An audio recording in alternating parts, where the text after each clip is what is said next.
Hello there, my sleepy citizens.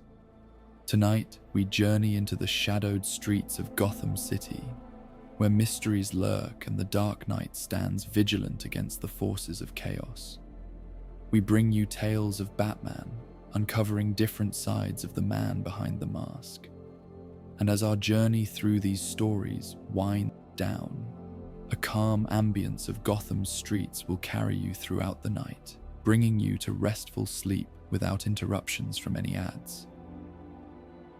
If you enjoy these tales, please be sure to give us a like, subscribe, and let me know in the comments what story you'd like to hear next. But for now, let's get cozy and step into the world of Gotham.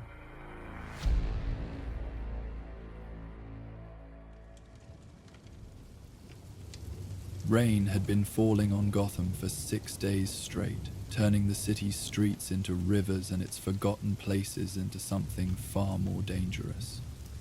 In the depths beneath the urban sprawl, where storm drains met abandoned subway tunnels and the city's oldest secrets lay buried in darkness, something moved through the rushing water with predatory grace. Batman stood at the entrance to Storm Drain 7, watching torrents of runoff cascade into the black mouth of Gotham's underground. The rainfall showed no signs of stopping, thick, steady drops that drummed against his cowl and turned the world into a symphony of water against stone, metal, and earth. Down in those tunnels, the sound would be amplified 100-fold, creating an acoustic maze where every footstep, every breath, every heartbeat could mean the difference between hunter and hunted. "Master Bruce," Alfred's voice came through his cowl, calm and measured despite the late hour. "I've finished cross-referencing the disappearances with the rainfall data. The pattern is quite clear. Each incident occurred during heavy precipitation, always near storm drain access points. 5 missing persons in 6 days. All taken during the height of thunderstorms, when the city's emergency services were stretched thin and ordinary citizens huddled indoors. The police reports were maddeningly vague. Witnesses spoke of glimpses in the rain, of massive shapes moving through floodwater, of sounds that might have been screams carried away by thunder. Any word from Oracle on the city's tunnel systems? Batman asked, his enhanced vision scanning the storm drain's entrance for signs of recent passage. "She's compiled a comprehensive map of all accessible routes beneath this sector," Alfred replied. "However, the original blueprints date back nearly a century. There have been modifications over the decades, unauthorized expansions that don't appear in any official documentation." Batman understood. Gotham's underground had always been a refuge for those who couldn't or wouldn't live in the light above. Over the years, the homeless, the desperate, and the forgotten had carved out spaces in abandoned sections of subway tunnel, forgotten maintenance corridors, and the gaps between official infrastructure. It was a hidden city beneath the city, and now something was hunting through its flooded passages. The rain intensified as he descended into the storm drain, his boots finding purchase on algae-slicked concrete. The tunnel was larger than it appeared from above, a relic of Gotham's early expansion, when city planners had built for a future they couldn't quite imagine. Water rushed past his ankles, carrying debris from the storm above.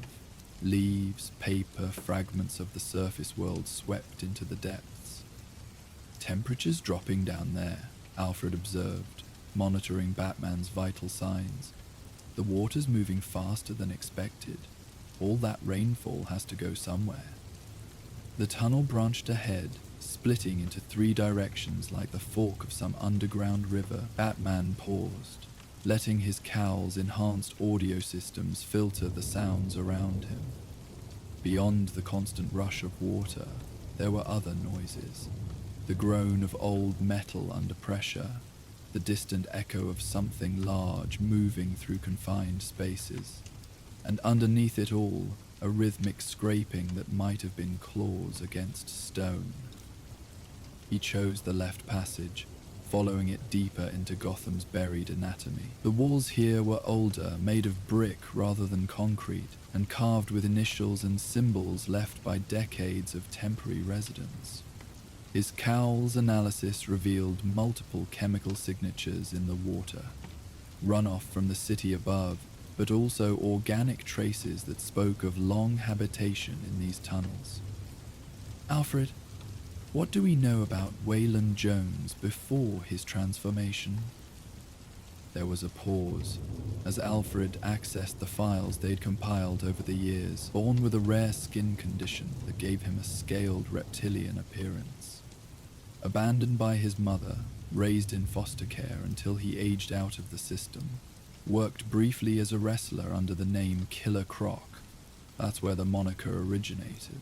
Several arrests for assault, but nothing that suggested the extremes he would later reach. Batman waded through knee-deep water, his movements careful and deliberate. The transformation from Wayland Jones to Killer Croc hadn't happened overnight.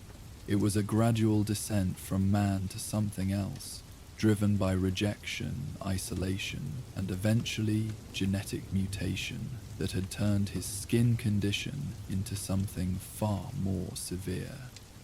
There was someone who tried to help him, Alfred continued, a social worker named Dr. Sarah Chen. She worked with him for several months, trying to find him stable housing and employment. Her reports make for sobering reading. She genuinely believed he could be helped, right up until... Until what? Until he disappeared into these very tunnels after his last arrest. That was 3 years ago. Dr. Chen filed missing person reports, tried to organize search parties. Eventually she was told to let it go, that some people simply couldn't be saved. The passage opened into a wider chamber, part of the original subway system that had been abandoned decades ago when the routes were rerouted. Ancient tiles still clung to the walls, their faded colors speaking of a time when this space had been meant for commuters and commerce, rather than shadows and secrets. Now, it was something else entirely. Batman activated his cowl's night vision, scanning the chamber's depths. The water was deeper here, almost waist-high, and the current stronger. Platforms that had once held waiting passengers now served as islands in the flood, connected by the rusted remains of support beams and maintenance walkways. Movement, he whispered into his comm, tracking something large disturbing the water near the chamber's far end. 60 meters northwest, submerged, but definitely alive. Be careful, Master Bruce. The reports from Croc's previous encounters suggest he's not just physically transformed. His psychological state has deteriorated significantly. He may not recognize friend from foe. Batman understood, but understanding and preparation were different things. Down here in Croc's domain, surrounded by rushing water and echoing darkness, the usual advantages of technology and training were diminished. This would be a test of instinct and adaptation, exactly the kind of environment where a predator like Croc would excel. He moved along the platform's edge, using support pillars for cover as he advanced. The scraping sound was clearer now, definitely claws against metal, rhythmic and purposeful. Something was moving through the chamber's submerged areas with perfect knowledge of the terrain. The missing persons, Batman sub-vocalized. Are they confirmed dead? Unknown, Alfred replied grimly. No bodies have been recovered. Given the current and the connection to the river system, they could have been swept anywhere. Or Croc might be keeping them alive. Question is why? The answer came from an unexpected source. A child's voice, faint but unmistakable, echoing from somewhere deeper in the chamber. Not a cry for help, but something that might have been singing, the melody almost lost in the sound of rushing water. Batman's blood chilled. A child down here, in this flooded maze with a predator the size of Killer Croc. He activated his cowl's directional audio, trying to pinpoint the source. The singing was coming from the chamber's northeast corner, beyond a tangle of fallen beams and debris that had created a natural barrier. He slipped into the water, feeling the current immediately try to claim his footing. The flood was stronger than it appeared, fed by hours of continuous rainfall that showed no signs of stopping. Each step required careful balance, and the water was murky enough to hide obstacles or threats, until he was almost on top of them. The singing stopped. Batman froze, every sense alert. In the sudden silence, he could hear his own breathing, the sound of water lapping against metal and concrete, and something else, a low rumbling that might have been a growl or might have been the building itself settling under the storm's pressure. Batman. The voice was deep, distorted by the chamber's acoustics, but unmistakably human in origin. It came from everywhere and nowhere, echoing off the walls until it was impossible to determine its source. "You shouldn't have come down here, Waylon," Batman replied, using his name deliberately. "I'm here to help." A splash in the darkness, too large and too fast to be debris. Something massive had moved through the water near the chamber's center, but Batman's enhanced vision caught only ripples and disturbed sediment. "Help?"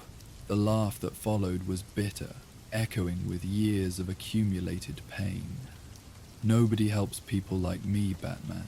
They try to fix us, study us, lock us away, but they don't help us.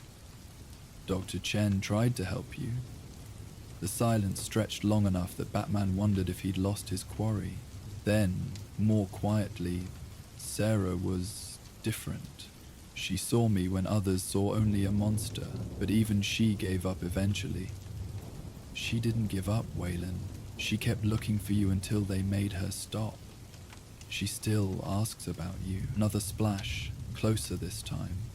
Batman could sense movement in his peripheral vision, something large circling through the deeper water. Croc was using the flooded chamber like an aquatic hunting ground, employing tactics that would have been impossible in a dry environment.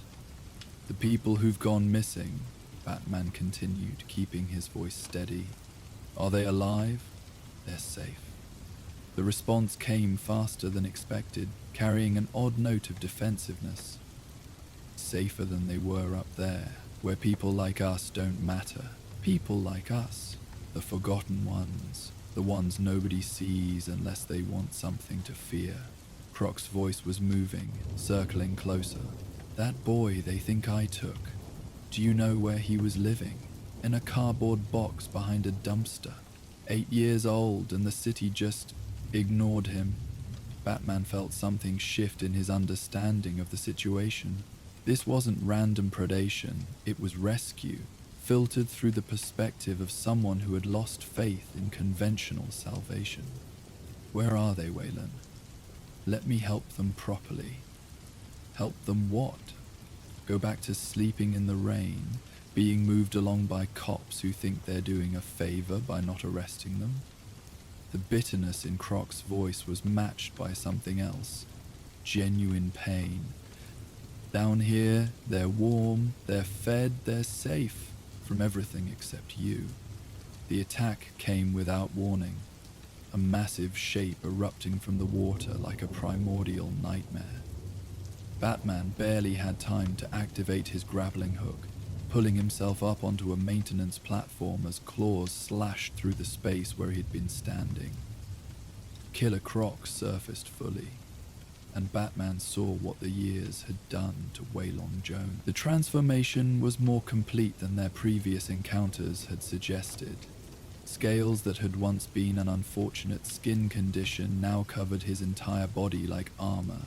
His jaw had elongated into something genuinely reptilian, and his size had increased to the point where he moved through the chest-deep water as if it were a shallow puddle. "They're not afraid of me," Croc said, his voice carrying across the water with surprising gentleness. "Children see truth more clearly than adults. That boy you're so worried about, he asked me to teach him to swim." Batman studied the creature before him, seeing past the physical transformation to something more complex.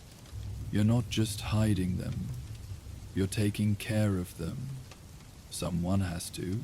Croc moved closer, but his posture wasn't entirely aggressive. "The city throws people away, Batman. Especially the young ones, the different ones, the ones who don't fit the mold. Down here, being different isn't a curse." The sound of singing resumed, and Batman realized it was coming from multiple voices now.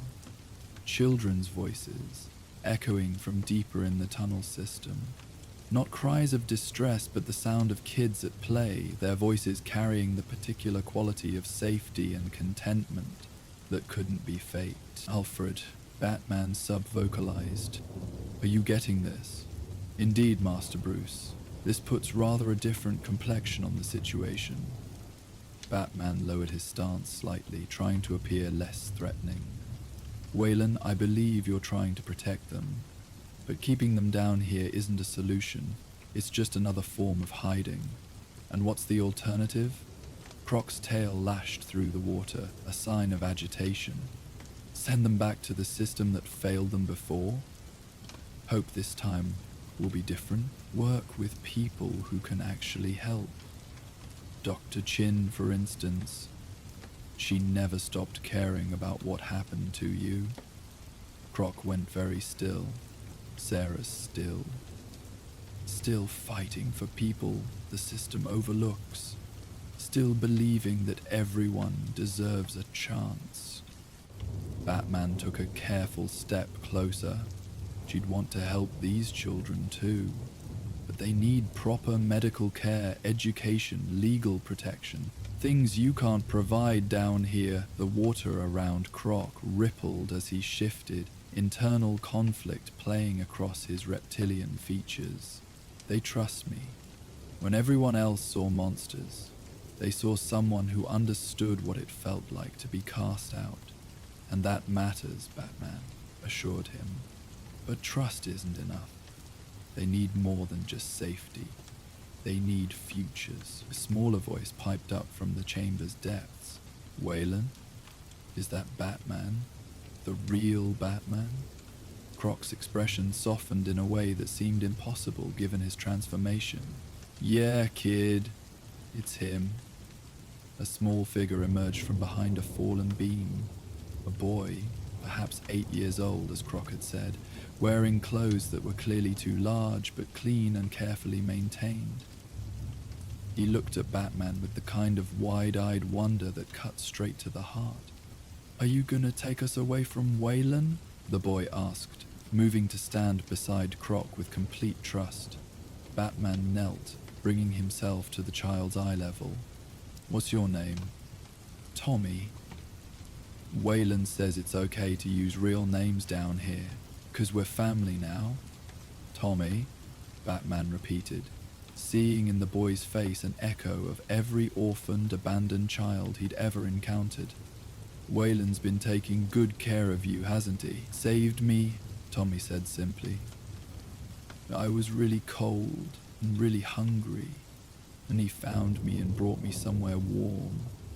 He teaches us stuff too, how to read the water sounds, how to tell when storms are coming, how to catch fish with our hands." More children appeared, 3 others ranging in age from perhaps 6 to 12, all showing the same combination of trust in Croc and curiosity about Batman. They moved like they belonged in this flooded world, comfortable with the water and the darkness in ways that spoke of careful teaching and genuine affection. "You see," Croc's voice carried a note of pride mixed with defensiveness, "they're not prisoners. They're family." Batman looked at the small group, understanding finally clicking into place. This wasn't about predation or madness. It was about someone who had been cast out finding others in the same situation and trying to create the family none of them had ever truly had. "Waylon," he said carefully, "I can see how much you care about them, but they need more than what you can provide down here.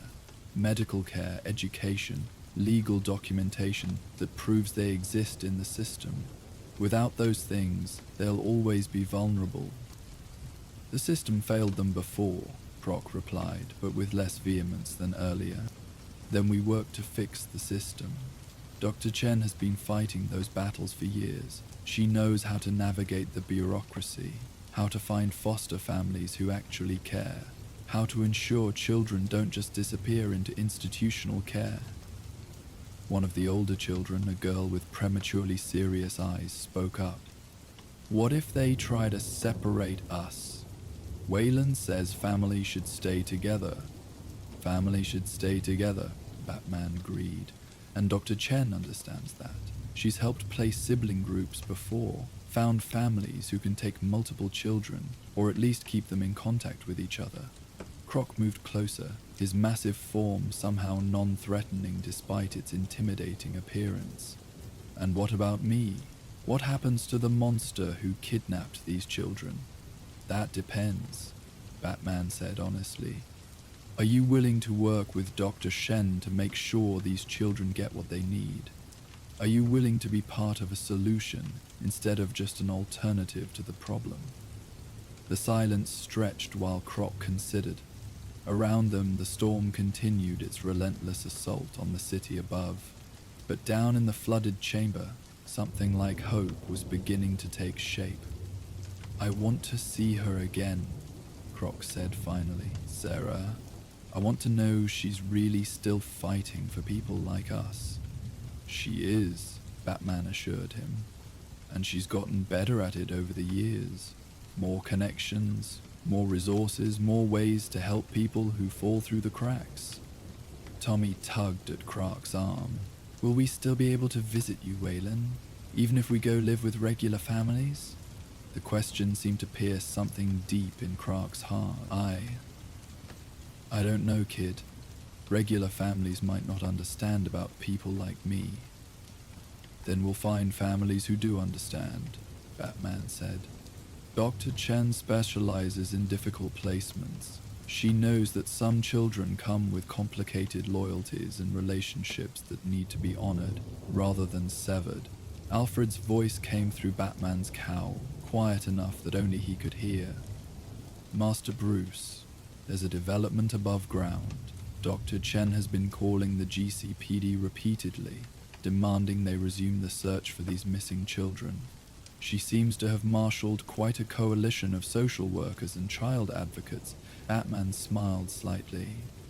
"Waylon, Dr. Chen is upstairs right now, demanding that the police do more to find these children.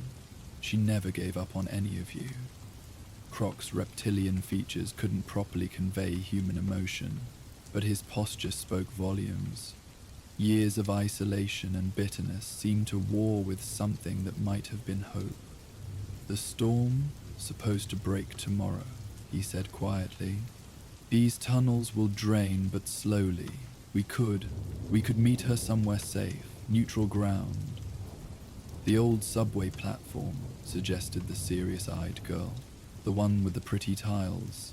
It's not too deep, and it has good acoustics so everyone can hear properly." Batman nodded. "I'll arrange it. Dr. Chen, myself, and anyone else you want present will work out a plan that protects everyone, especially the children. And if the system fails them again?" Croc's voice carried the weight of years of disappointment. "Then we try something else," Batman replied. "But this time, you won't be doing it alone. You'll have allies who understand what it means to be cast out, who know how to fight for those who can't fight for themselves." As if summoned by their conversation, the storm above began to shift. The constant drumming of rain against the chamber's ceiling grew lighter, more intermittent. After 6 days of relentless precipitation, Gotham's sky was finally beginning to clear. "Change is coming," Croc observed. his enhanced senses already detecting what Batman's equipment was only beginning to register, whether we're ready or not. Then we'd better be ready, Batman replied. All of us. Together. The next evening, as the last of the storm water drained from Gotham's streets and the city began the process of recovery, a small group gathered in the abandoned subway platform deep beneath the financial district. Dr. Sarah Chen stood beside Batman, her professional composure barely containing years of worry and determination. Across from them, Killer Croc waited with 4 children who had become his unlikely family in the depths of the flooded city. "Hello, Waylon," Dr. Chen said simply, her voice carrying across the tiled space with remarkable calm. "I've missed you." The reunion that followed was unlike anything Batman had witnessed. A conversation between a social worker who had never stopped believing in redemption and a man who had almost forgotten it was possible.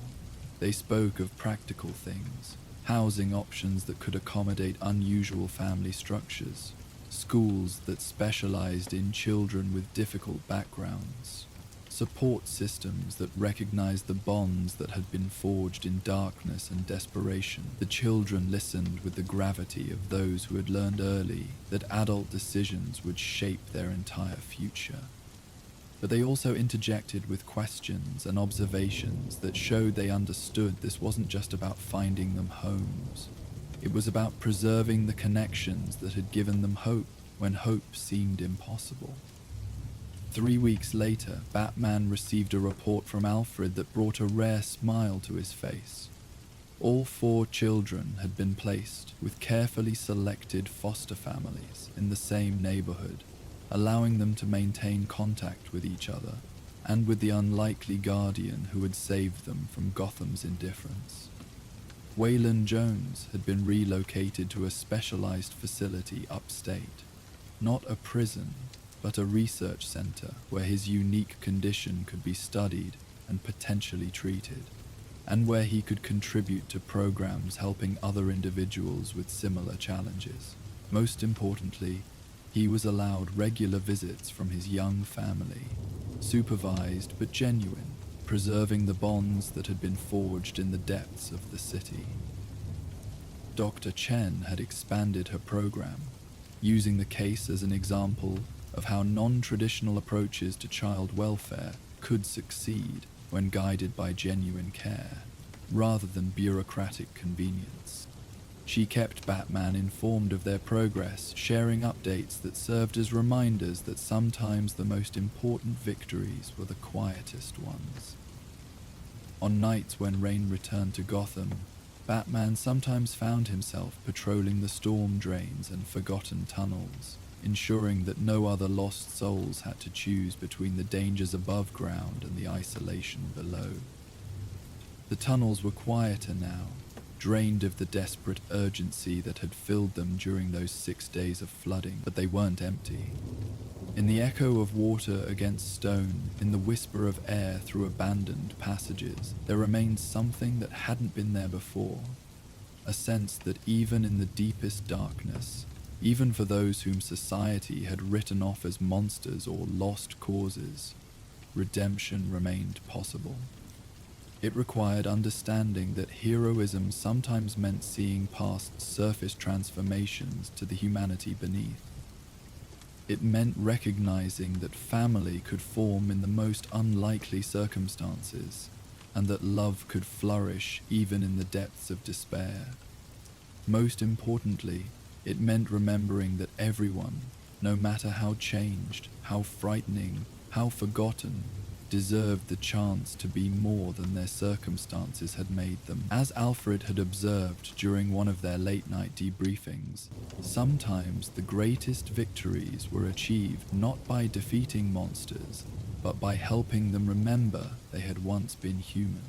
In the case of Waylon Jones and his unlikely family, that remembering had created something beautiful from something that had seemed irredeemably lost. The storm drains of Gotham still carried the city's runoff to the river, still provided shelter for those who needed to disappear from the world above, but now they also carried something else. A story of redemption that proved, even in the darkest depths, hope could find a way to grow. The storm's aftermath revealed more than just flooded streets and damaged infrastructure. In the weeks that followed, Batman found himself returning repeatedly to the network of tunnels where Waylon Jones had created his unlikely sanctuary. Each visit revealed new details about the careful world Croc had built. Scratched tallies on walls marking the days each child had been safe. Improvised furniture crafted from salvaged materials, even crude drawings the children had made depicting their life underground. Alfred accompanied him on one such expedition, his practiced eye taking in the evidence of genuine care that filled the abandoned spaces. "Remarkable," he murmured, examining a carefully constructed sleeping area where blankets had been arranged to provide both warmth and privacy. It may have transformed physically, but his capacity for nurturing remained entirely human. "More than human," Batman replied, studying a section of wall where Croc had carved simple lessons for the children. Basic math, letters of the alphabet, even moral guidelines about kindness and protecting those smaller than yourself. He gave them structure, education, emotional support, everything the system failed to provide. The discovery that resonated most deeply was a journal, written in Croc's careful handwriting and hidden in a waterproof container.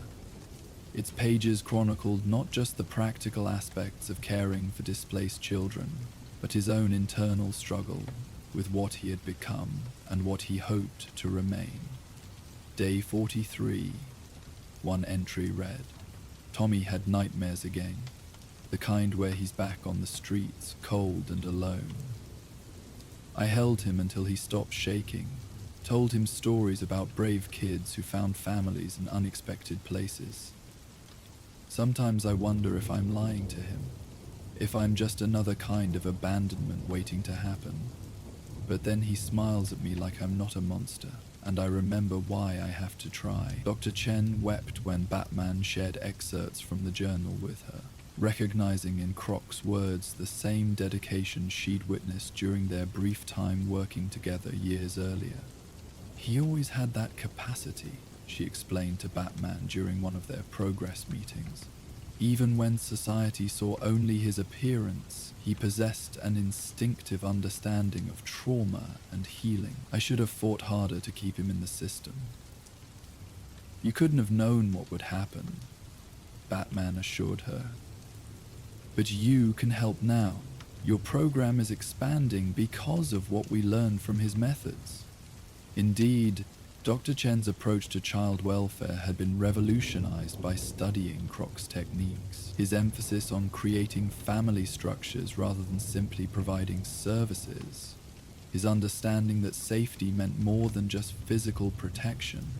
His recognition that some children needed to heal from rejection before they could accept conventional help. All of these insights were being incorporated into new protocols that were already showing remarkable success rates.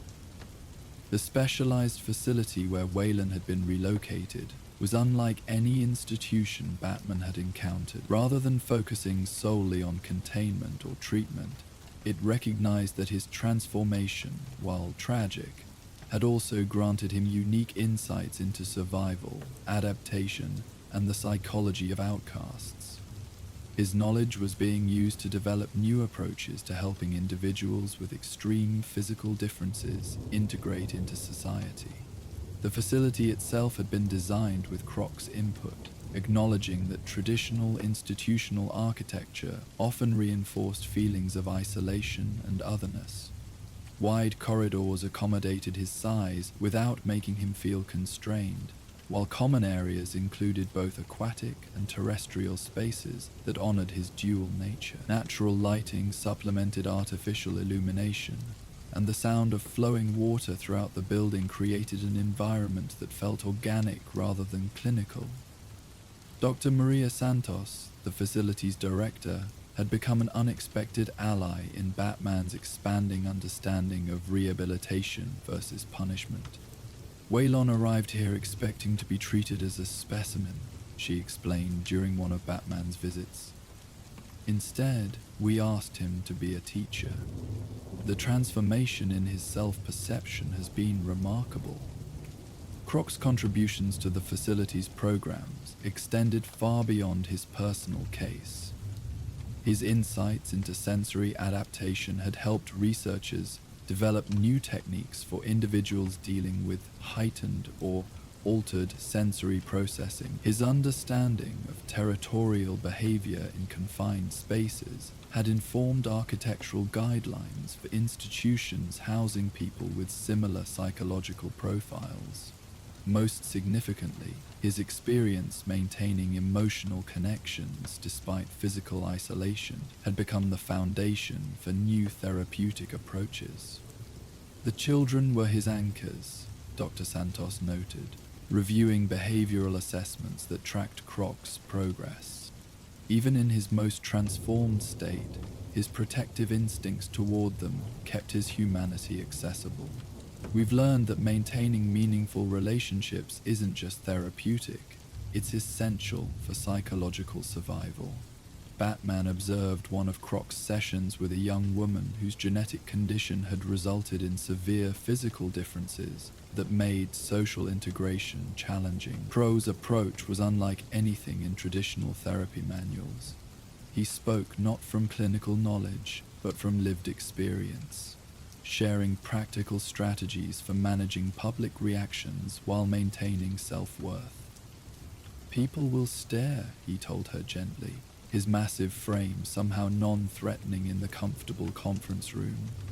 "Some will be afraid, others curious, many will pretend not to see you at all. The trick is remembering that their reactions say nothing about your worth as a person." The young woman listened intently, asking questions about daily challenges that no textbook could have prepared her for. How do you find clothes that fit properly? How do you navigate spaces designed for different body types? How do you build relationships when your appearance dominates first impressions? "You find your tribe," Croc answered. "The people who see past the surface to who you really are. They exist. You just have to be patient while you find each other." Alfred had been particularly moved by transcripts of these sessions. "Master Bruce, it's remarkable how suffering can become wisdom when properly channeled. Mr. Jones has transformed his own trauma into a resource for helping others navigate similar challenges. The ripple effects extended throughout Gotham's medical and social service communities. Croc's case had sparked new research into the psychological aspects of physical transformation, leading to better support systems for individuals dealing with acquired disabilities, progressive diseases, or genetic conditions that altered their appearance. His emphasis on maintaining dignity and purpose during adaptation had influenced treatment protocols across multiple institutions. But perhaps most importantly, his story had changed how Batman himself approached individuals who had been transformed by circumstance, choice, or misfortune.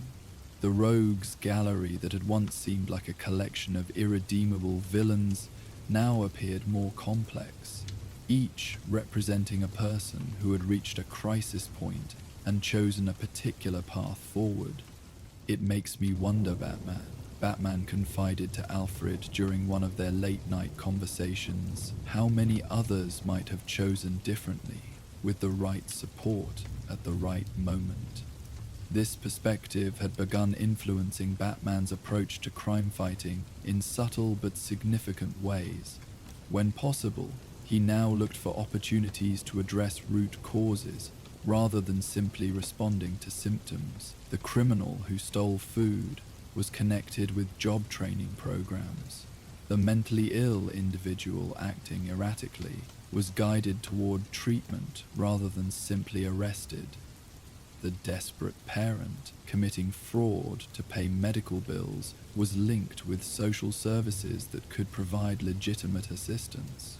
"You're becoming more like a social worker than a vigilante," Oracle had observed during one of their coordination sessions, though I suppose Gotham needs both. The city had indeed begun changing in response to the lessons learnt from Croc's case. Mayor Hill had announced a new initiative focused on preventing citizens from falling through the cracks, a direct reference to the storm drain incident that had brought national attention to Gotham's approach to social services. Funding had been allocated for expanded outreach programs, improved coordination between agencies, and innovative approaches to supporting the city's most vulnerable residents. Dr. Chen found herself at the center of these changes, her small program having grown into a model that other cities were studying and adapting. She maintained regular correspondence with Batman, sharing updates about policy developments and individual success stories that traced their origins back to lessons learned in flooded tunnels beneath the city. "The beautiful irony," she wrote in one of her reports, "is that Wayland's isolation from society ultimately taught us how to better connect with those who feel isolated. His experience of being cast out became a roadmap for bringing others back in." The children themselves had become inadvertent ambassadors for new approaches to child welfare. Their successful transitions to stable families had provided concrete evidence that unconventional support systems could work when guided by genuine care and understanding. Tommy, in particular, had become something of a poster child for resilience. His transformation from street child to thriving student, serving as inspiration for both policymakers and other children facing similar challenges. During a visit to the facility 6 months after the initial rescue, Batman watched as Tommy demonstrated swimming techniques to other children in the facility's pool. The boy moved through the water with confidence and grace, skills learned in flooded tunnels now serving a completely different purpose. "Wayland taught me that being different isn't the same as being broken," Tommy explained to the younger children, his words carrying wisdom far beyond his years. "Sometimes the things that make you different are actually the things that make you strong." Croc watched from the pool's edge, his massive form somehow conveying paternal pride despite his reptilian features. The scene challenged every assumption about monsters and victims, predators and protectors, showing how easily such categories could become meaningless when viewed through the lens of genuine love and care. Dr. Santos had documented similar moments throughout Croc's residency, building a case study that was revolutionizing understanding of rehabilitation and recovery. Traditional approaches often focus on returning individuals to their previous state, she explained to a conference of fellow researchers. But what if the goal instead was helping them become the best version of who they are now? What if transformation could be embraced rather than simply managed? The facility had become a pilgrimage site of sorts for professionals working with individuals dealing with extreme physical or psychological changes. Croc's willingness to share his experience had made him an unlikely expert in adaptation and resilience. His insights sought by therapists, social workers, and medical professionals from around the world. Batman had attended one such presentation, watching from the back of the auditorium as Croc addressed a room full of professionals who hung on his every word. The contrast was remarkable. A creature that had once inspired only fear, now commanding respect and attention for his wisdom and experience. The hardest part, Croc told the audience, wasn't the physical changes. It was believing I was still worth caring about despite those changes. The children in the tunnels taught me that love isn't conditional on appearance or conventional behavior. That lesson saved my life in ways that had nothing to do with rescue. The presentation had ended with a standing ovation, a room full of professionals acknowledging the profound insights that could emerge from even the most difficult circumstances. Batman had felt a pride that had nothing to do with crime-fighting victories. the satisfaction of witnessing genuine transformation, both in Croc and in the systems surrounding him. As autumn settled over Gotham, bringing shorter days and the promise of winter rains, Batman found himself reflecting on how much had changed since that first night in the storm drains. The city's underground remained a refuge for those who needed it, but it was no longer a place of permanent exile. The port networks now extended into those forgotten spaces, offering pathways back to the surface for those ready to make the journey. The storm drains themselves had been improved, with better drainage systems reducing the risk of dangerous flooding while maintaining the shelter they provided during harsh weather. Emergency supply caches had been strategically placed, maintained by a coalition of social service agencies and volunteer organizations. What had once been a hidden world of desperation had become an acknowledged part of the city's safety net. Croc's journal, now displayed in the facility's library, had become required reading for staff and inspiration for visitors. Its pages chronicled not just the practical aspects of surviving underground, but the emotional journey of someone who had maintained hope and purpose despite seemingly impossible circumstances. Day 112.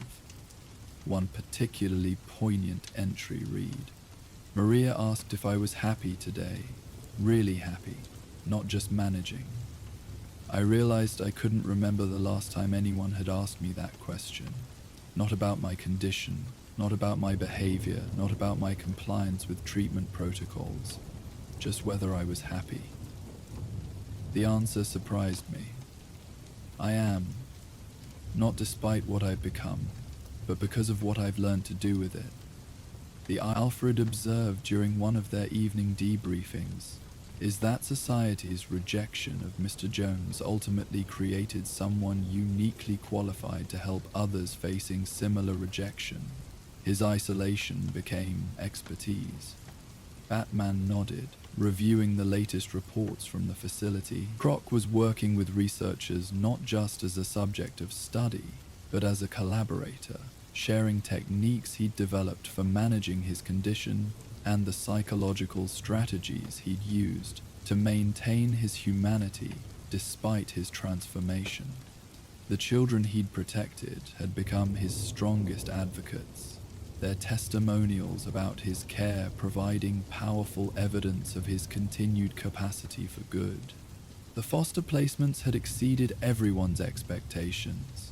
Tommy, the youngest of the group, had been placed with a family that included 2 other adopted children with complex backgrounds. His new parents were former street kids themselves, now successful professionals who understood the particular challenges faced by children who had learned too early not to trust adult promises.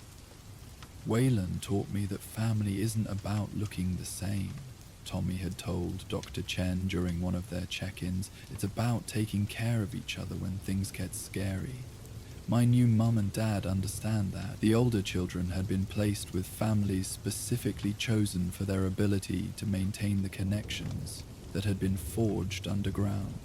Regular group meetings allowed them to preserve their sense of shared identity while building new relationships with their foster families.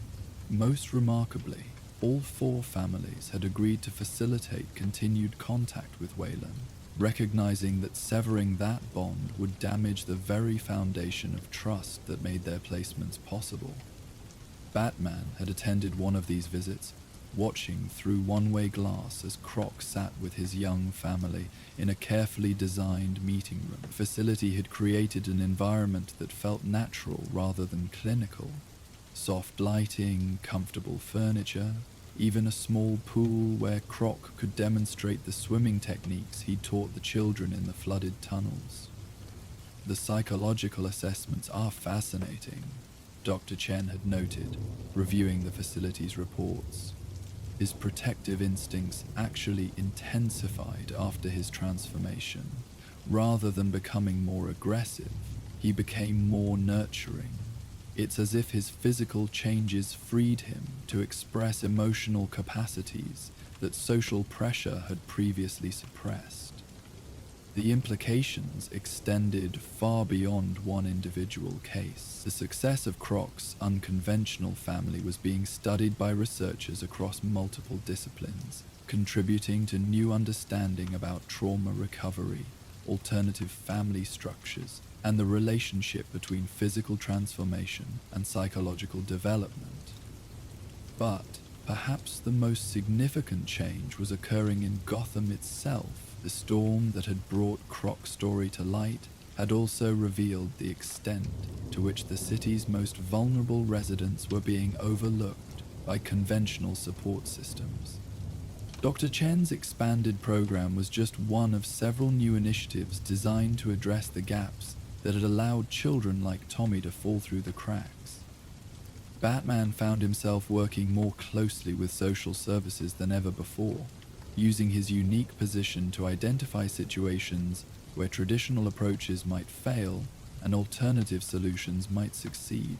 The network of informants and allies he'd built over years of crime fighting proved invaluable for identifying at-risk individuals before they reached the point of desperation that had characterized Croc's charges. "It's a different kind of detective work," Alfred observed, watching Batman review case files that had nothing to do with conventional crime. But perhaps no less important than catching costumed villains, the Batcave itself had been modified to accommodate this expanded mission. New computers tracked social services data alongside criminal activity patterns, looking for correlations that might indicate systemic failures or opportunities for intervention. The same technology that helped Batman anticipate the Joker's next move was now being used to predict which children might be at risk of disappearing into Gotham's forgotten spaces. On quiet nights, when the city's criminal element seemed temporarily subdued, Batman would patrol the storm drains and abandoned tunnels that had once housed Croc's family. The spaces were different now, not empty, but no longer desperate. Occasional homeless individuals still sought shelter there, but they were connected to support networks that Croc's story had helped create. Social workers made regular rounds, offering services rather than eviction notices. The tunnels had become way stations rather than final destinations. Sometimes, in the echo of water against stone, Batman could still hear the ghost of children's laughter that had once filled these spaces.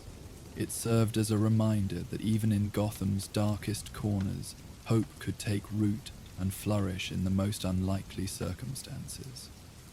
The folder marked Echoes in the Rain continued to grow, filled not just with the original case files, but with ongoing updates about the lives that had been changed by one monster's capacity for love. It had become a testament to the idea that heroism sometimes meant seeing beyond surface appearances to the humanity beneath, and that the greatest victories were often achieved not through force, but through understanding. And in the Batcave, filed away among reports of more conventional victories, was a folder marked Echoes in the Rain, a reminder that sometimes the most important battles were fought not with fists or gadgets, but with understanding, patience, and the willingness to see monsters as people who had simply lost their way home. The success of Waylon Jones's rehabilitation had taught Batman that even the most seemingly lost souls could find their way back to the light with proper understanding and support. As autumn deepened into winter, those lessons stayed with him during the long nights patrolling Gotham's quiet streets. The city felt different now. Not completely transformed, but touched by the possibility that redemption could emerge from the darkest places. It was during one of these contemplative patrols that Batman first noticed the lanterns. They appeared on foggy nights, when mist rolled in from Gotham Harbor and transformed familiar streets into something ethereal and strange. Soft points of light would flicker in the distance, visible through the haze like stars fallen to earth. At first, he dismissed them as ordinary streetlights diffused by the weather, but their pattern was wrong. Too random, too purposeful. moving through areas where no conventional lighting existed. The fog itself had become a regular visitor to Gotham as the seasons changed, bringing with it a hushed quality that muffled sound and softened the harsh edges of the urban landscape. On these nights, the city seemed to exist in a gentler world, where shadows held mysteries rather than threats, and even the darkest corners could hide unexpected beauty. Alfred had begun tracking the weather patterns, noting how the combination of temperature differentials and harbor winds created these ethereal conditions. Quite remarkable, really, he observed as Batman prepared for another fog-shrouded patrol. The meteorological conditions that create such atmospheric beauty are the same ones that make the city feel haunted, for lack of a better word. It was an apt description. On foggy nights, Gotham felt like a city where the past and present might overlap, where memories could take physical form and walk the streets alongside the living. The lanterns seemed to embody this quality, light that appeared to guide travelers through a landscape that existed somewhere between reality and dream. Batman found himself drawn to follow these mysterious illuminations, curious about their source and purpose. They led him through parts of the city he rarely visited during normal patrols: quiet residential neighborhoods, abandoned industrial areas, forgotten parks where fog pooled like silver lakes among the trees.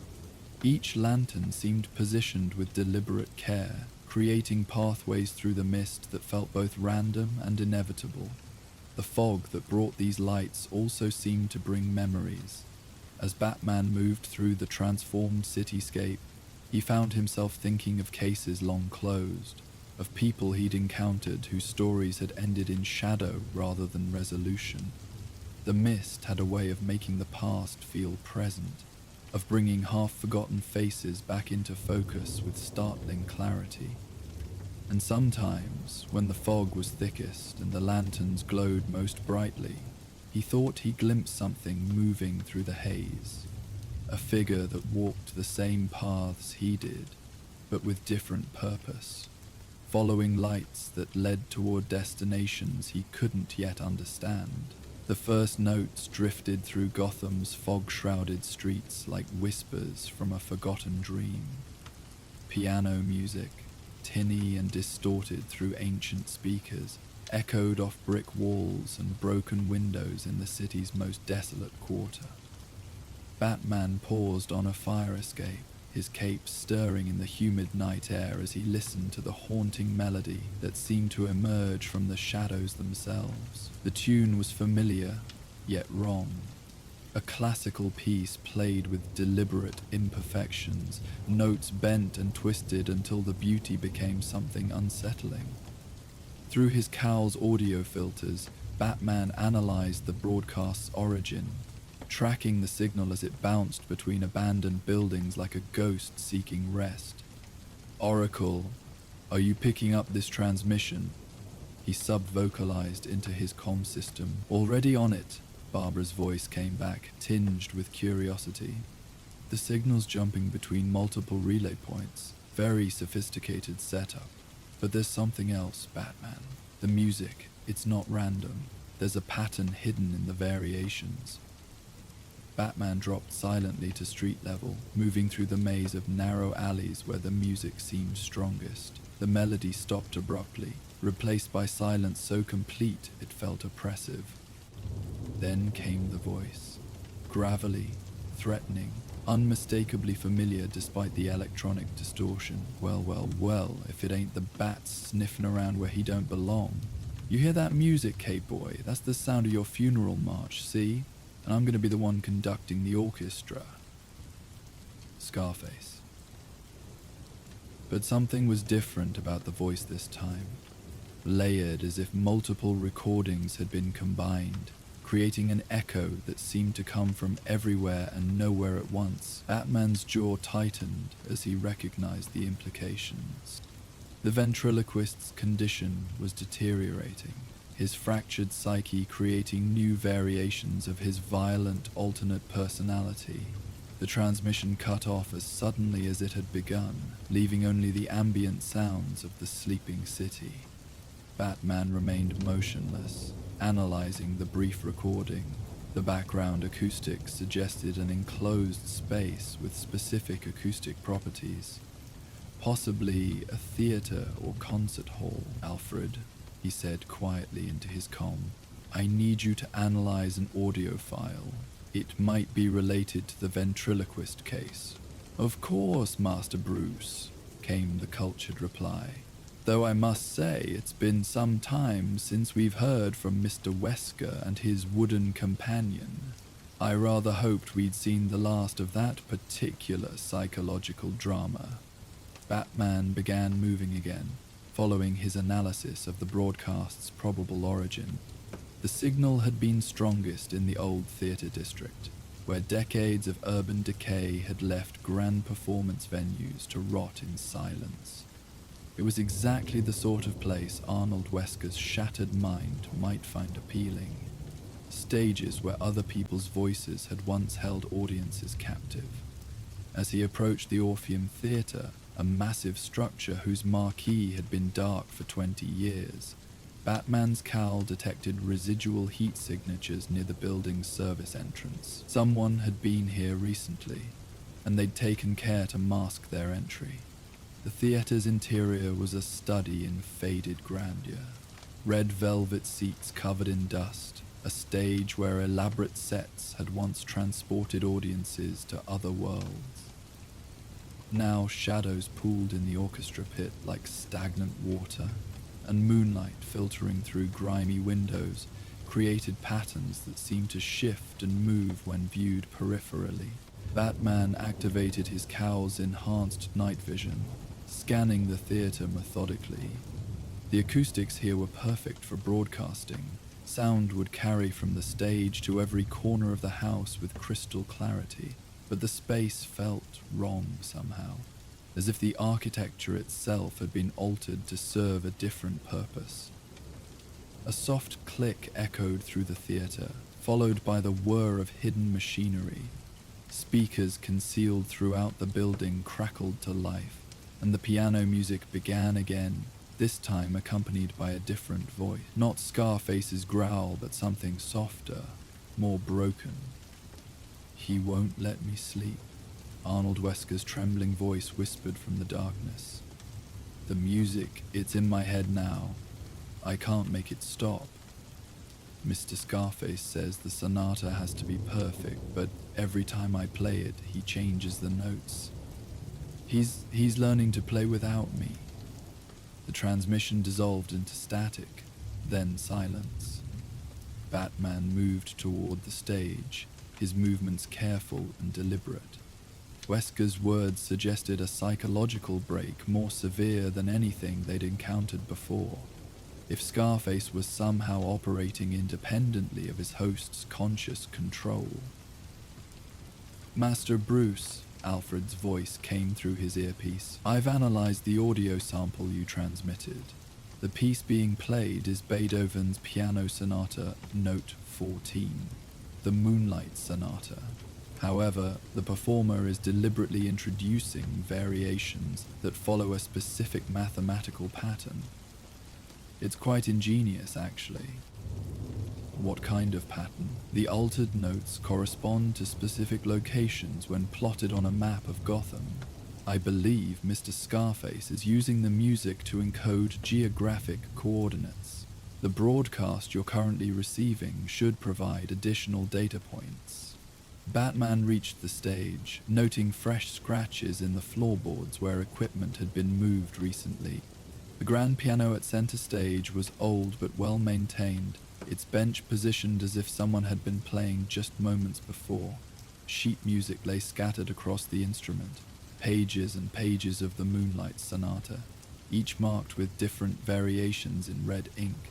He photographed the sheets, transmitting them to Alfred for analysis.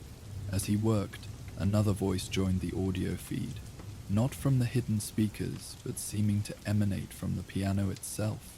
You always were too clever for your own good, Batman. The voice was Scarface's, but clearer than before. less distorted. But you ain't figured out the real game yet, have you? This ain't about coordinates or codes. This is about control, and I'm learning that I don't need the dummy no more.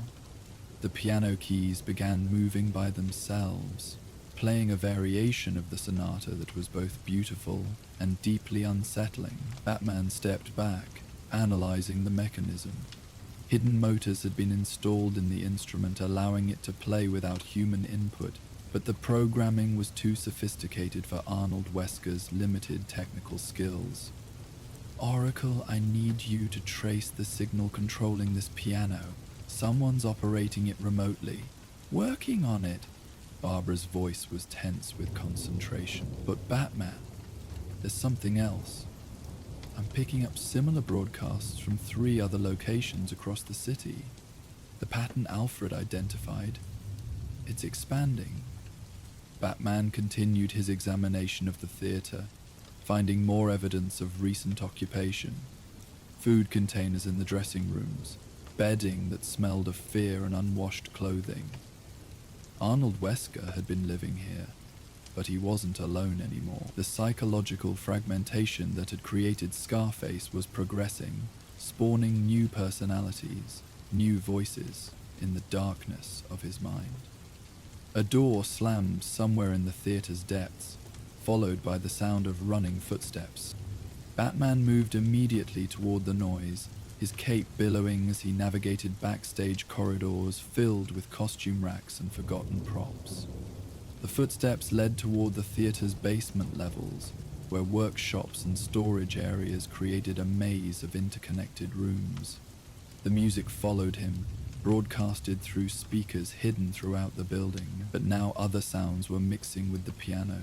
Scratching noises like fingernails on wood, and whispered conversations in voices that seemed to multiply as he listened. "He's here," one voice said. "He's here," another agreed. "He's here," a third confirmed, until the phrase became a chorus of identical whispers, all emanating from speakers placed too high to reach, too well hidden to locate easily. Batman found Wesker in a basement room that had been converted into a workshop. The man sat hunched over a workbench, his hands moving with manic precision as he carved new wooden figures. The puppets were variations on Scarface's theme, each with the same cruel features but subtly different, as if generations of mutation had created a family of wooden predators. "Mr. Wesker," Batman said softly, keeping his voice calm and non-threatening. "Arnold, you don't have to do this." The man's hands stopped moving, but he didn't turn around. "You don't understand," he whispered. "They're not just voices anymore. They're thinking, planning.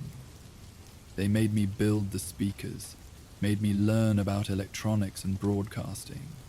They want to reach other people, Batman. They want to find new homes." The implications were chilling. If Wesker's condition was somehow becoming contagious, if the psychological virus of Scarface could spread through audio transmission. "We can help you," Batman said, moving closer carefully. "There are treatments, medications that can—" "No!" Wesker spun around, his eyes wild with terror and exhaustion. "You don't understand. They don't live in my head anymore. They're in the wood now, in the speakers, in the music itself. They're learning to exist without bodies." As if summoned by his words, the carved figures on the workbench began to move, not through hidden mechanisms this time, but through some force that defied rational explanation.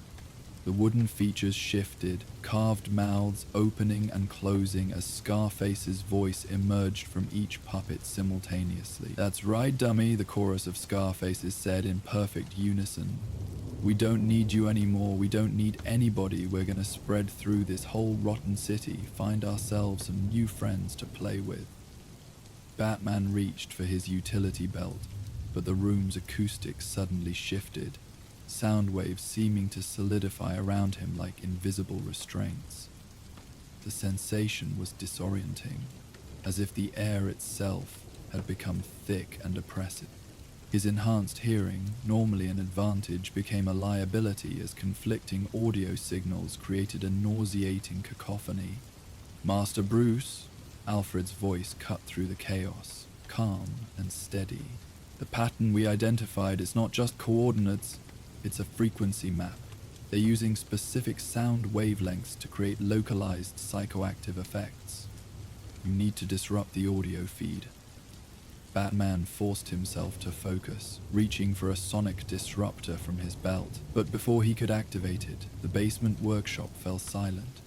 Wesker had collapsed, unconscious or worse, while the wooden puppets remained frozen in their unnatural positions.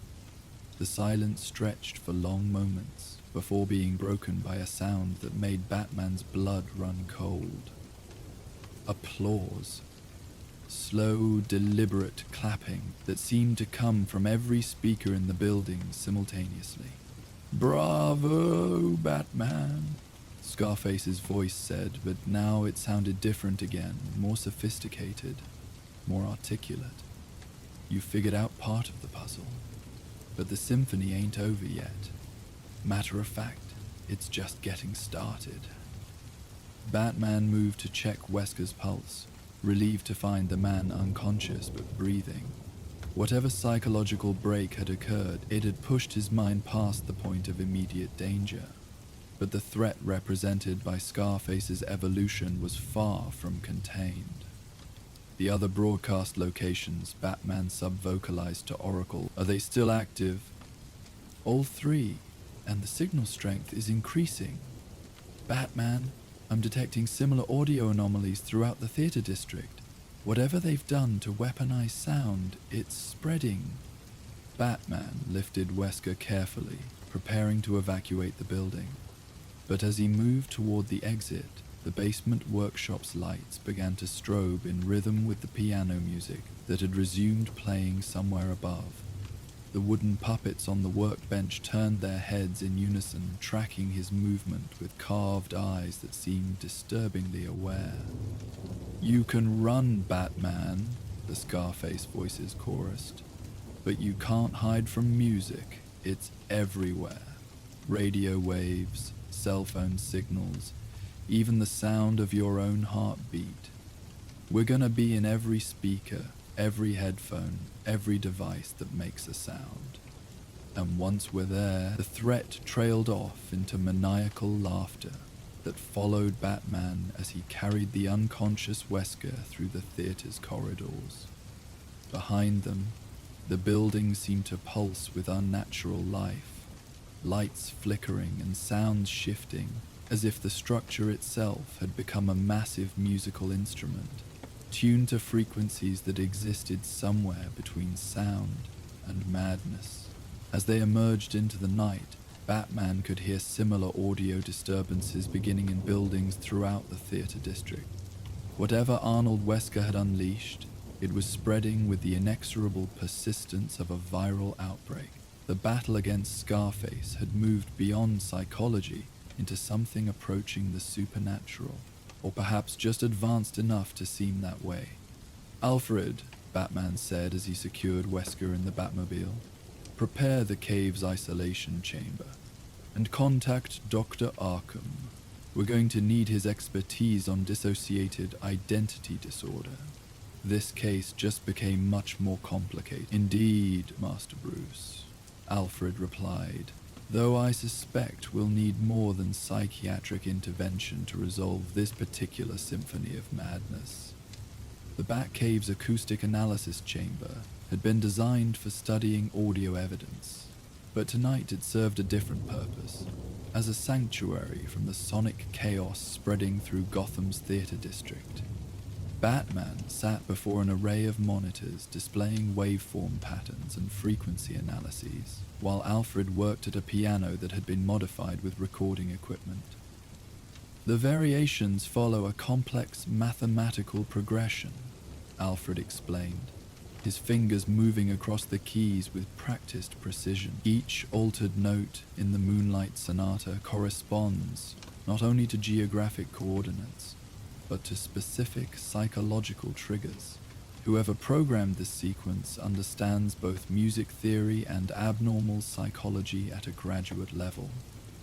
Arnold Wesker rested in the cave's medical bay, sedated but stable.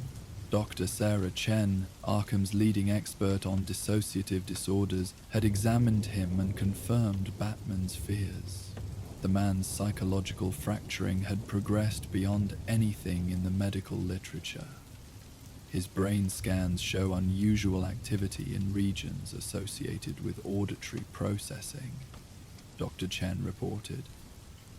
It's as if his mind has learnt to externalize the Scarface personality through sound waves rather than physical puppetry.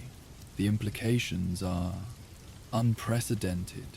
Batman studied the waveform displays, noting patterns that seemed almost organic in their complexity.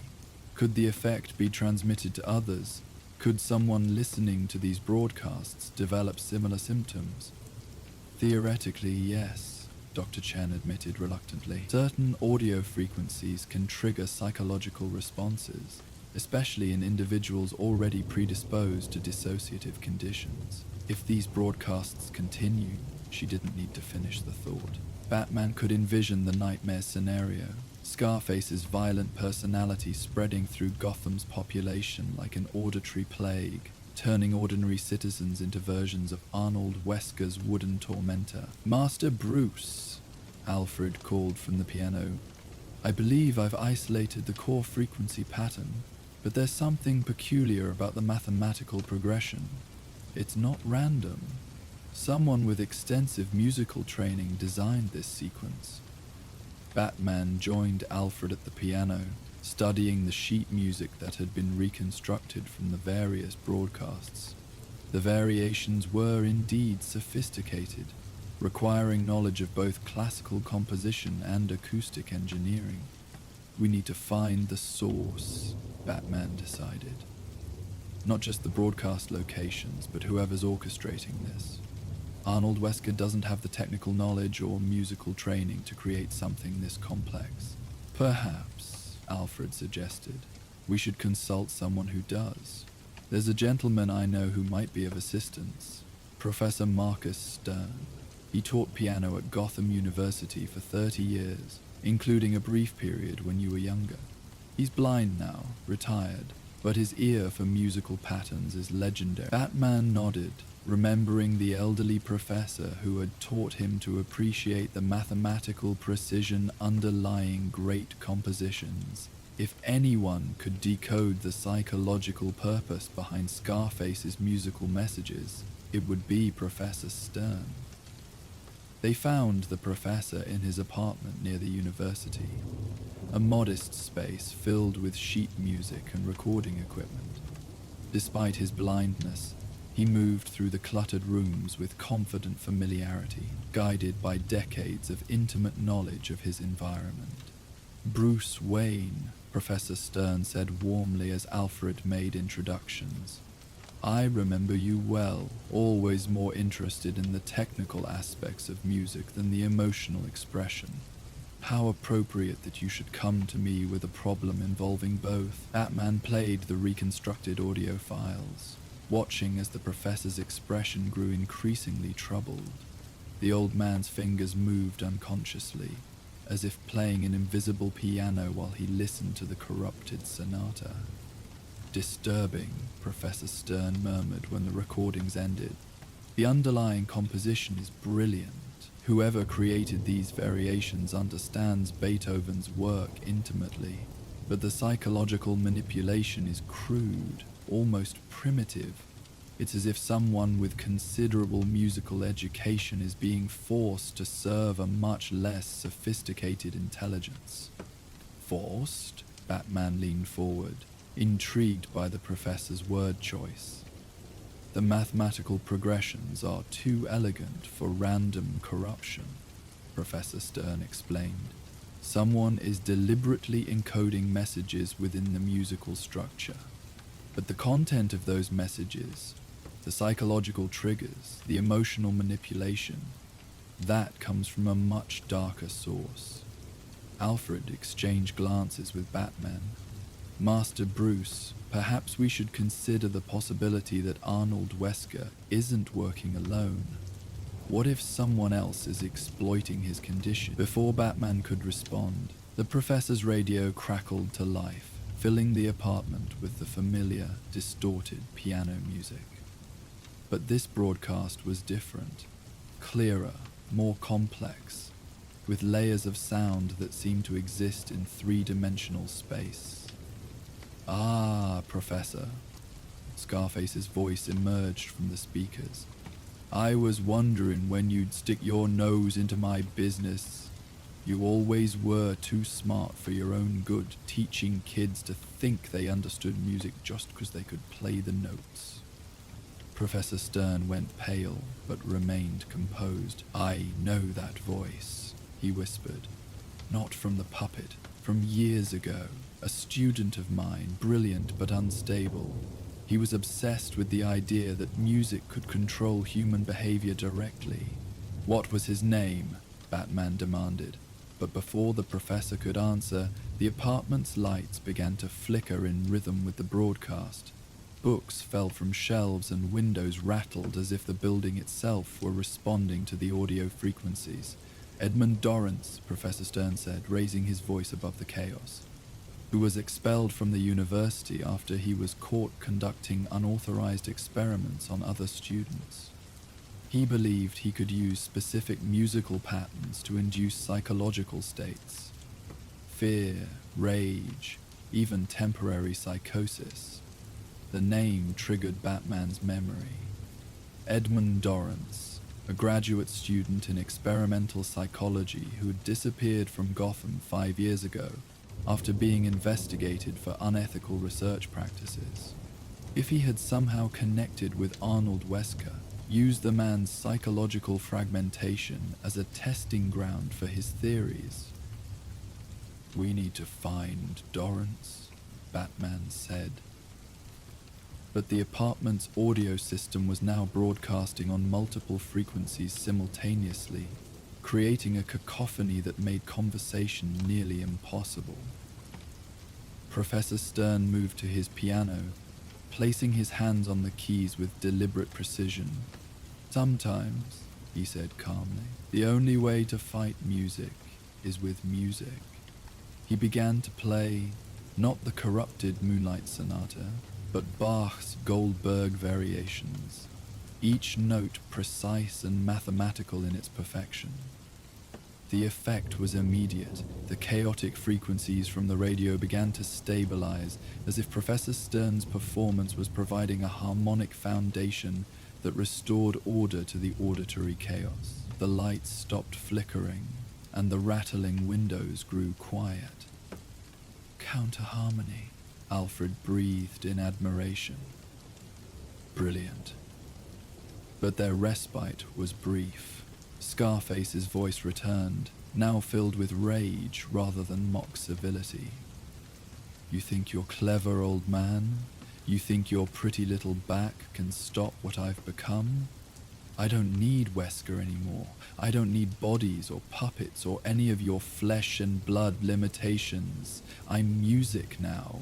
Pure sound, pure will." The radio exploded in a shower of sparks, but the voice continued, now seeming to emerge from every electronic device in the apartment. Cell phones, television, even the professor's digital clock, all became conduits for Scarface's increasingly unhinged monologue. "Edmund Dorrance may have given me the tools," the voice continued, "but I'm the one with the vision. I'm gonna turn this whole city into my orchestra, with every citizen dancing to my tune." Batman activated his Cowl's communication system, trying to reach Oracle but found only static. The audio interference was spreading, disrupting electronic communications throughout the area. Whatever Dorrance had created, it was evolving beyond his control, or perhaps beyond anyone's control. Professor Stern continued playing Bach, his performance becoming more complex as he fought to maintain harmonic stability against the chaotic frequencies surrounding them. Sweat beaded on his forehead, but his fingers never faltered, each note placed with mathematical precision.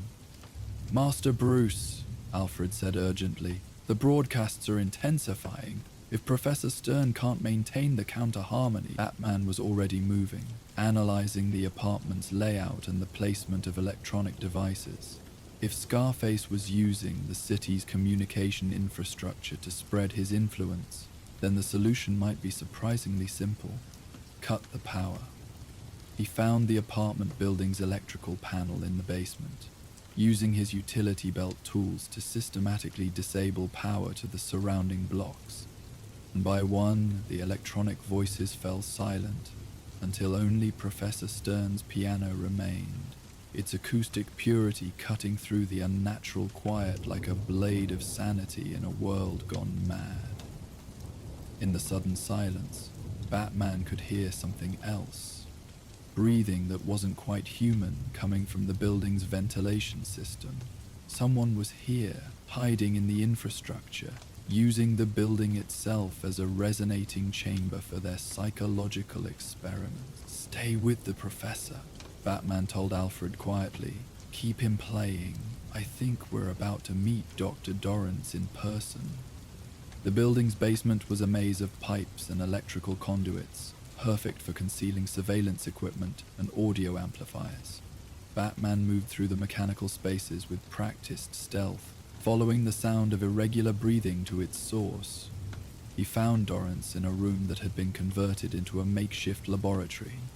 The man was connected to an array of electronic equipment, electrodes attached to his skull, while monitors displayed his brain activity in real time. He was conscious but unresponsive, his eyes staring at nothing, while his fingers moved rhythmically, as if playing an invisible piano. "Fascinating setup," came a familiar voice from speakers hidden throughout the room. But now Batman could see the truth. It wasn't Scarface speaking, but Dorrance himself, his voice artificially altered by the electronic equipment. "You see, Batman, Arnold Wesker was just the prototype. The real breakthrough came when I realized I could bypass the psychological fragmentation entirely. Why create multiple personalities when you can simply broadcast directly into other minds?" Batman studied the equipment, recognizing components that were far beyond anything a graduate student should have been able to acquire. "Who's funding this research, Dorrance? Who gave you access to this technology?" "Does it matter?" Dorrance's altered voice carried amusement. "The important thing is that it works. I can transmit psychological states through audio frequencies, overwrite individual consciousness with programmed behaviors. The Scarface personality was just my first successful upload, crude but effective. The monitors showed Dorrance's brain activity spiking as he spoke, patterns of neural firing that looked more like digital code than organic thought processes. Whatever he had done to himself, he was as much victim as perpetrator of his own experiments. The broadcasts throughout the city, Batman realized. You're not just transmitting audio, you're trying to overwrite people's personalities with variations of Scarface. "Not trying," Dorrance corrected. "Succeeding. Each broadcast plants seeds of the program in susceptible minds. Give me a few more days, and half of Gotham will be dancing to my tune, quite literally." Batman moved closer to the equipment, analyzing its construction. The technology was sophisticated but fragile, dependent on precise calibration and uninterrupted power. If he could disrupt the neural interface, "I wouldn't do that if I were you," Dorrance warned. Though his voice remained eerily calm, "the system has safeguards. Try to shut it down incorrectly, and the feedback could fry every electronic device in a 10-block radius, including the life support systems at Gotham General." The threat was probably a bluff, but Batman couldn't take that chance. He needed a more subtle approach, something that could counter Dorrance's audio manipulation without risking civilian casualties. Above them, Professor Stern's piano continued its mathematical precision, Bach's variations providing a foundation of harmonic stability. The music was having an effect on Dorrance's equipment. The monitors showed his neural patterns becoming less chaotic, more organized. Counter-programming, Batman murmured, understanding the solution. Professor Stern isn't just playing music. He's broadcasting mathematical harmony that disrupts your psychological frequency. Clever, Dorrance admitted, but ultimately futile. One piano against an entire city's communication infrastructure. The old man will tire eventually, and when he does, Batman activated his Cowl's recording system, capturing the exact frequencies of Professor Stern's performance. If harmonic mathematics could disrupt Dorrance's programming, then the solution was to amplify that harmony throughout the city's audio networks. Oracle, he sub-vocalized, hoping his communication system could cut through the interference. Are you receiving this audio file? Static answered him, but then Barbara's voice came through, faint but clear. Batman, the interference is incredible, but I'm getting fragments of your transmission. Is that back? Goldberg variations, Batman confirmed. I need you to broadcast this through every speaker system in the city. Emergency channels, radio stations, public address systems. Use the same relay network Dorrance is exploiting, but flood it with harmonic counter-programming. Already on it, Oracle replied. But Batman, the power requirements are enormous. I can maintain the broadcast for maybe 10 minutes before the city's electrical grid starts failing. 10 minutes should be enough, Batman said, studying Dorrance's neural monitors. The man's artificially enhanced consciousness was already showing signs of instability as Bach's mathematical precision interfered with his psychological programming. Throughout Gotham, speakers crackled to life with the sound of Professor Stern's piano, amplified and broadcast with the full power of the city's communication infrastructure. The effect was immediate. Wherever Scarface's corrupted audio had taken root, Bach's harmonic mathematics provided an antidote, washing away psychological contamination with pure mathematical beauty. In the basement laboratory, Dorrance's equipment began smoking as conflicting audio frequencies created feedback loops that overwhelmed the delicate electronics. The monitors showed his neural patterns fragmenting, artificial consciousness dissolving back into mere human awareness. No, Dorrance whispered, his voice no longer altered by electronic processing. Years of work, the perfect synthesis of psychology and technology. He slumped forward, unconscious, as the neural interface finally shut down completely. Batman checked the man's vital signs, relieved to find him stable despite the neural trauma. Whatever damage Dorrance had done to his own mind, it wasn't immediately life-threatening. The same couldn't be said for his victims throughout the city, but at least the source of contamination had been eliminated. Above them, Professor Stern's piano fell silent as Oracle's citywide broadcast ended. The sudden quiet was profound, as if Gotham itself was taking a breath after holding it for too long. In that silence, Batman could hear something he'd almost forgotten. The natural sounds of a city at rest, unmarked by artificial psychological manipulation. Master Bruce, Alfred's voice came through his comm system, clear and uninterrupted for the first time in hours. Professor Stern is exhausted but well. The broadcasts throughout the city appear to have ceased. Edmund Dorrance is in custody, Batman replied, preparing to transport the unconscious scientist. Have Dr. Chen prepare for another patient.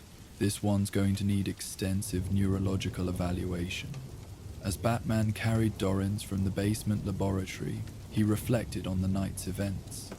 The case had started with Arnold Wesker's psychological fragmentation, but evolved into something far more complex.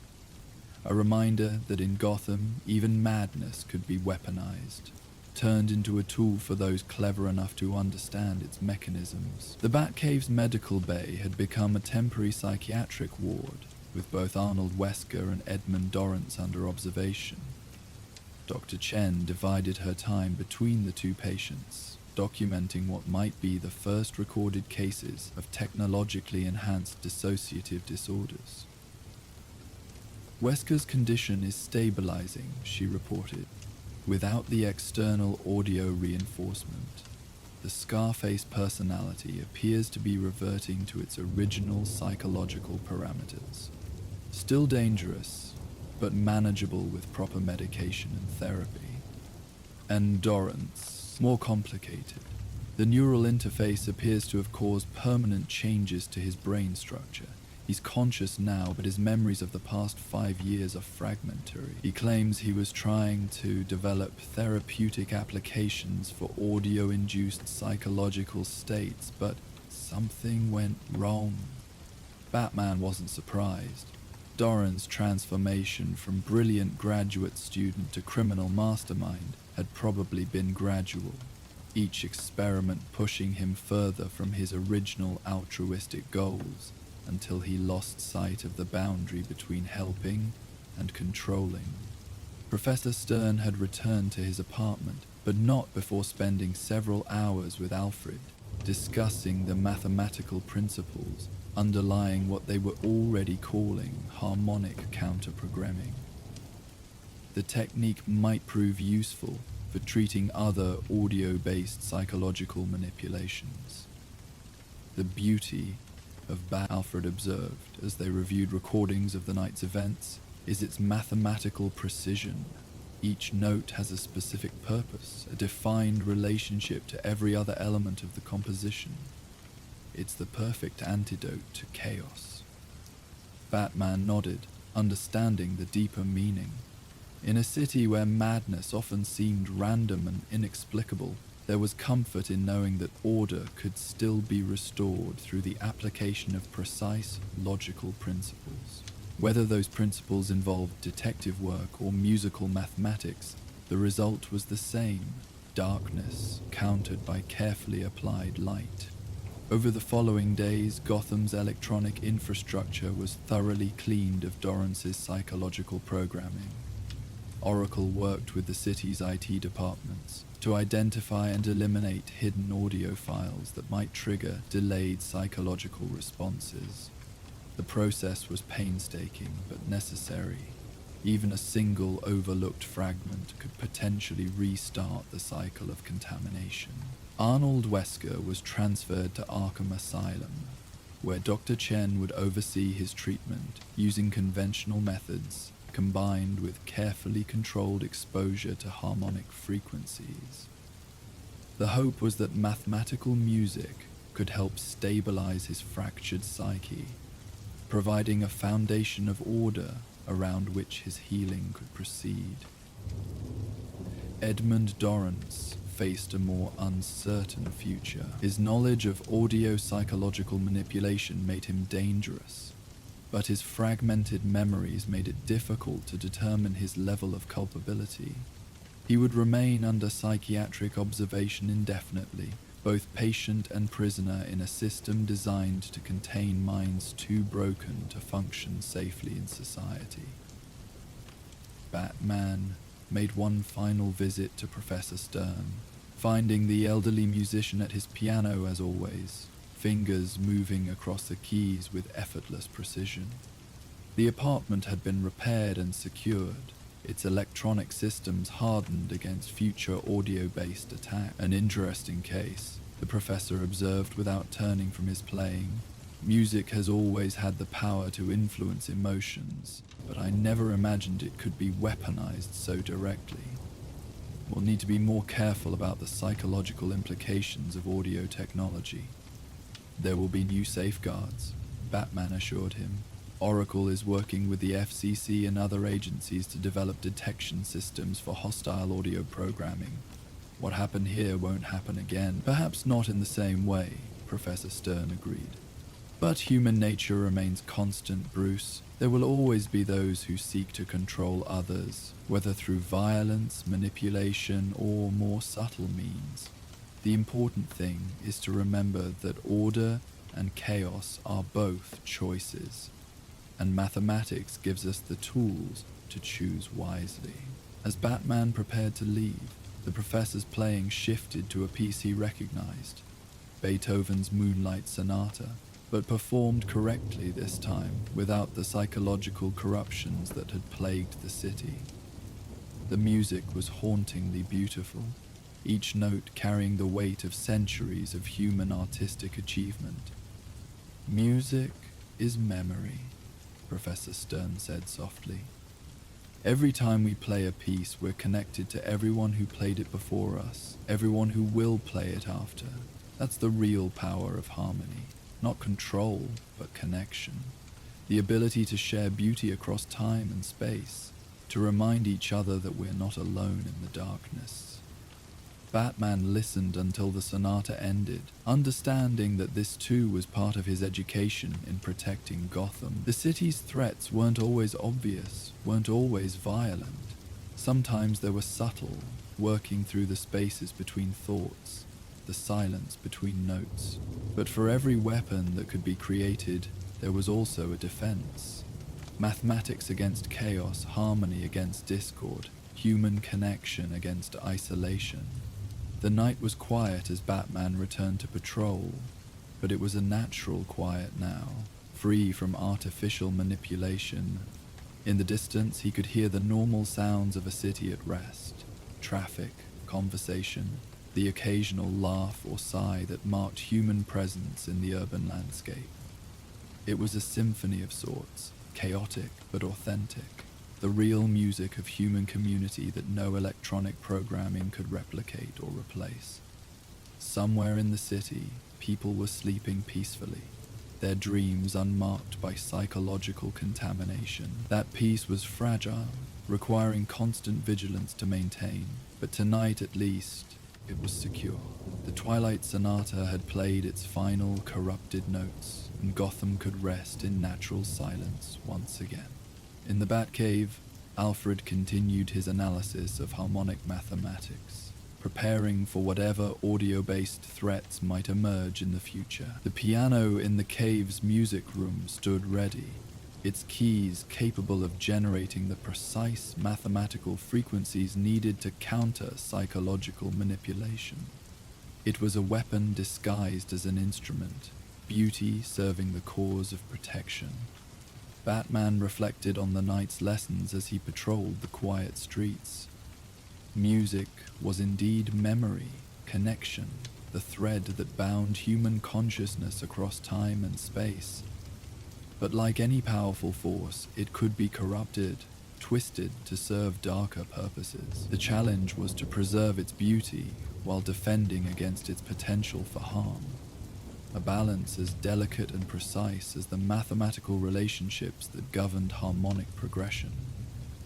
The case was closed, but its implications would resonate for years to come. In a city where madness was common and manipulation endemic, the discovery that consciousness itself could be remotely programmed represented a new category of threat, but it also revealed new possibilities for healing, new ways to restore order to minds fractured by trauma and violence. As dawn approached, Batman concluded his patrol, satisfied that Gotham's airwaves were clean and its citizens safe from psychological manipulation. The Twilight Sonata had ended not in chaos, but in resolution, its corrupted harmonies corrected by the application of mathematical precision and human wisdom. The city slept peacefully, its dreams unmarked by artificial nightmares, its consciousness free to follow the natural rhythms of rest and recovery. In the silence between sleeping and waking, Gotham found its own authentic music, the quiet symphony of human hearts beating in unison, creating harmony through the simple act of existing together in shared space and time. Morning would bring new challenges, new threats to the fragile peace that protected the city's soul. But for now, in the gentle space between night and day, all was quiet, all was well, and the music of human community played on in its eternal, imperfect, beautiful progression toward tomorrow. The weeks following the Phantasm's transformation brought an unusual quiet to Gotham's nights. The artificial fog had lifted permanently, leaving the city's streets clear under natural moonlight and starshine. Batman found himself patrolling through neighborhoods that felt somehow lighter, as if the resolution of Andrea Beaumont's long quest for vengeance had lifted a weight that had pressed upon the city's spirit for years. From his position atop the Gotham Concert Hall, Batman surveyed the cultural district, where elegant theaters and music venues created pockets of refined beauty amid the urban landscape. Tonight, the area hummed with gentle activity, patrons emerging from evening performances, couples strolling hand in hand beneath street lights, the soft murmur of cultured conversation drifting on the night air. It was in this atmosphere of recovered peace that Oracle's voice reached him through his cowl, carrying a note of puzzled concern that immediately captured his attention. "Batman, I'm picking up some unusual police chatter from the East End. Multiple reports of... Well, this is odd. Witnesses are describing what sounds like domestic disputes, but the voices don't match the people officers find at the scene." Batman's enhanced hearing caught the distant sound of classical music drifting from one of the concert halls, a piano piece, delicate and melancholy, that seemed to underscore Oracle's words with an appropriate sense of mounting unease. "Elaborate," he requested, already beginning to move across the rooftops toward the East End, where Gotham's genteel cultural facade gave way to grittier reality. 3 separate incidents in the past 2 hours. In each case, neighbors reported hearing heated arguments, shouting, threats, the sound of furniture being thrown. But when police arrived, they found single occupants who seemed confused, almost disoriented, as if they couldn't quite remember what had just happened. The piano music faded as Batman moved away from the concert district, but its haunting melody seemed to linger in his mind, creating an oddly appropriate soundtrack for this new mystery. There was something about Oracle's description that suggested not just criminal activity, but psychological disturbance of a particularly troubling nature. Any pattern to the locations or the individuals involved. "That's what makes it interesting," Oracle replied, her typing audible in the background as she compiled data. All 3 locations are connected to recent changes in the East End social services infrastructure, new community centers, updated mental health facilities, expanded programs for people transitioning back into society after various difficulties. Batman felt his instincts sharpen with recognition. The East End had always been home to Gotham's most vulnerable populations, people struggling with mental illness, addiction, poverty, or the aftermath of trauma. Recent civic improvements had brought new resources to the area, but they had also displaced established patterns and relationships that some residents had relied upon for stability. "I'm heading to investigate," he decided.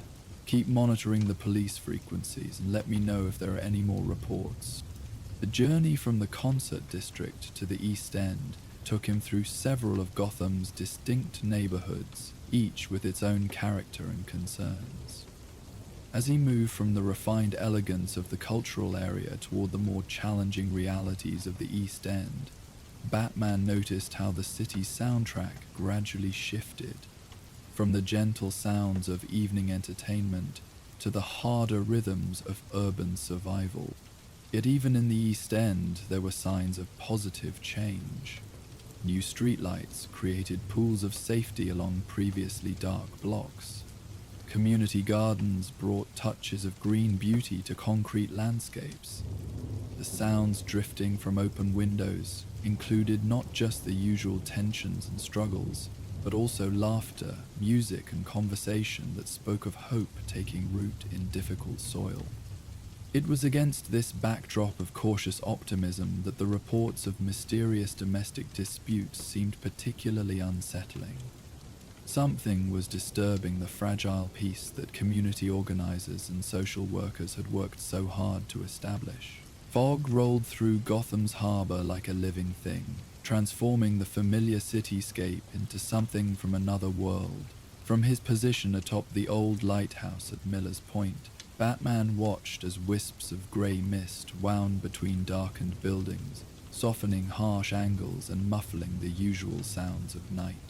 The fog had been growing thicker each evening for the past week, creating an ethereal blanket that seemed to hold secrets within its depths. The lighthouse itself had been abandoned for decades, its beacon long since replaced by modern navigation systems. But tonight, its weathered stones and salt-stained windows provided the perfect vantage point to observe the strange occurrences that had been troubling Gotham's underworld. 3 prominent criminals had died in the past 10 days, each found in locations touched by this unusual fog, each bearing the unmistakable marks of the phantasm. Oracle, any word from the coroner on the latest victim? Batman spoke quietly into his cowl, his voice barely disturbing the profound silence that seemed to accompany the mist. Marcus Thorne's autopsy confirms the same pattern. Barbara's voice came back, soft and thoughtful. Precise cuts, professional technique, no signs of struggle. But Batman, there's something else. The security footage from the warehouse shows shapes moving in the fog, but nothing concrete enough to identify. Batman had seen the footage himself earlier that evening. Shadows within shadows, forms that seemed to materialize and dissolve like smoke-given substance. The recordings raised more questions than they answered, suggesting something that moved with purpose through the mist, but left barely any trace of its passage. Below him, the harbor stretched out in all directions, its usual bustle reduced to the occasional distant horn of a ship navigating by instruments rather than sight. The fog had transformed Gotham into a city of whispers and half-glimpsed movements, where reality seemed negotiable and the past felt closer than it should. The pattern matches historical phantasm eliminations, Oracle continued, her analysis measured and careful. But there are differences. The victims this time aren't just criminals. They're all connected to cases from 15 years ago. Specifically to the Beaumont investigation. The name hit Batman like a physical weight. Andrea Beaumont, brilliant, passionate, and ultimately consumed by a need for vengeance that had transformed her into something both tragic and terrifying. The phantasm had been her creation, a spectral assassin born from grief so profound it had shaped itself into an instrument of retribution. Batman's enhanced vision swept across the fog-shrouded city below, searching for any sign of movement. The mist seemed to pulse with its own rhythm, expanding and contracting like slow, deep breathing. Somewhere within that grey expanse, the phantasm was moving again, settling old accounts with surgical precision. I'm heading to Wayne Manor, he decided. Alfred's been researching the original cases. If Andrea has returned, we need to understand why, now, why these specific targets. The journey through Gotham's fog-wrapped streets was surreal, like navigating through a dream where familiar landmarks appeared and vanished without warning. The old radio thundered. The streetlights became dim halos floating in grey space, and building facades emerged from the mist only to dissolve again moments later. Even with his cowl's enhanced systems, Batman found himself relying more on instinct than technology to navigate the transformed city. Wayne Manor materialized from the fog like something from a Gothic novel, its windows glowing warmly against the ethereal backdrop. Batman made his way through the estate's grounds, noting how the mist seemed to cling to the ancient oak trees and manicured gardens, creating an atmosphere of profound quiet that felt almost sacred. Alfred was waiting in the library, surrounded by open case files and leather-bound journals that spoke of decades spent in service to justice. The elderly butler looked up as Batman entered, his expression carrying the weight of memories long carefully preserved. "Master Bruce," Alfred said quietly, gesturing to the materials spread across the mahogany table. "I've been reviewing everything we have on the Beaumont case, including some documents that were never part of the official record." He lifted an elegant journal bound in deep blue leather. "This is Andrea's personal diary from the months before she became the Phantasm. Her father asked me to keep it safe, should she ever return to claim." Batman approached the table, his cape settling around him like protective shadows. The sight of Andrea's handwriting, precise and elegant even in her most troubled entries, brought back a flood of memories he had spent years learning to manage. Her words on the pages spoke of love and loss, of ideals corrupted by grief, of a brilliant mind slowly consumed by the desire for vengeance. "What does it tell us about her current targets?" Batman asked, though part of him already suspected the answer. Alfred opened the journal to pages marked with careful bookmarks.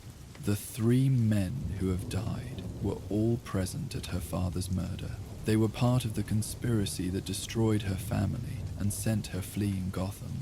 She writes about them specifically: Marcus Thorne, Vincent Kowalski, and Samuel Cross, describing them as wolves who deserve to face their own darkness. But that was 15 years ago," Batman noted, studying Andrea's careful notation in the margins of newspaper clippings. "Why would she return now? What's changed?" "Perhaps," Alfred said softly, "it's not about what's changed, but what hasn't. Master Bruce, Andrea wrote extensively about unfinished business, about justice deferred rather than denied. She may have been waiting for the right moment, or perhaps something has driven her back to Gotham." Batman turned his attention to the other materials Alfred had assembled.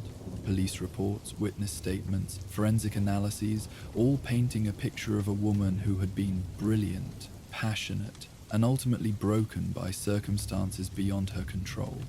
The transformation from Andrea Beaumont to the Phantasm had been gradual but inexorable, documented in her increasingly desperate journal entries. "There's something else," Alfred continued, his voice carrying careful concern.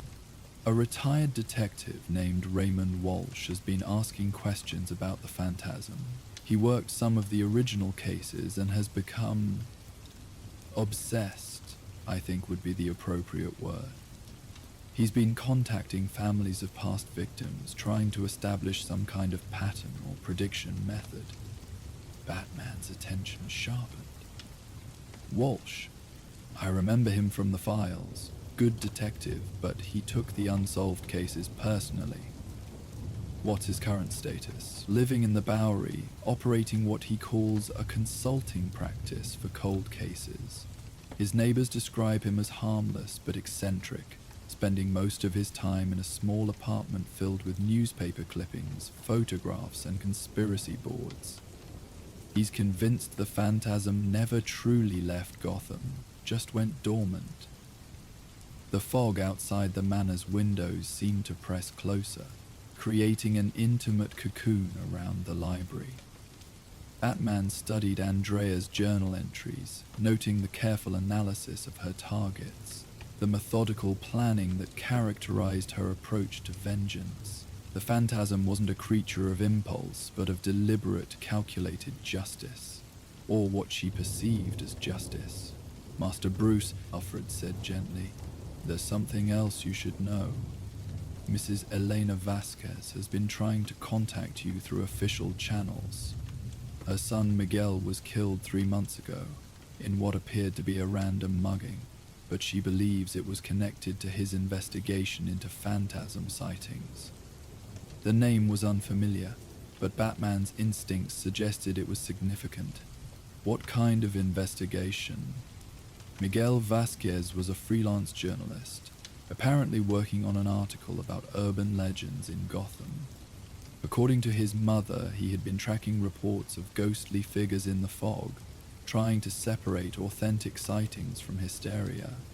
She found his notes after his death, detailed observations about patterns in the mist, times and locations where witnesses reported seeing the phantasm. Batman felt the pieces of a larger puzzle beginning to align.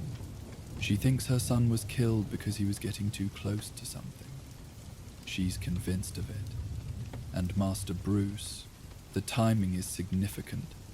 Miguel Vasquez was killed just before the current wave of eliminations began. His notes include references to the return of the Grey Lady and specific dates that correspond with the recent fog formations. The implications were troubling. If Miguel Vasquez had somehow predicted the phantasm's renewed activity, his death might not have been random at all. It suggested someone or something was actively protecting the secret of Andrea's return to Gotham. I need to speak with Mrs. Vasquez, Batman decided, and Detective Walsh. If Andrea is back, I need to understand her current objectives before more people die. Alfred nodded, already reaching for his communication device. I'll arrange meetings, though I suspect Mrs. Vasquez will be more forthcoming than Detective Walsh. From what I understand, he's become quite protective of his research, convinced that sharing information might interfere with his own investigation. Batman returned his attention to Andrea's journal, reading her careful descriptions of Gotham's criminal underworld and her methodical cataloguing of targets.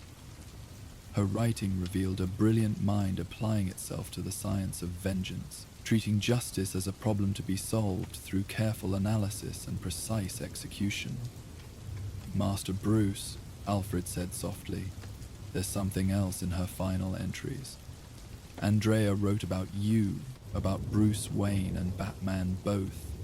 She understood the connection even then, and she wrote about the choice between love and justice, between personal happiness and duty to others.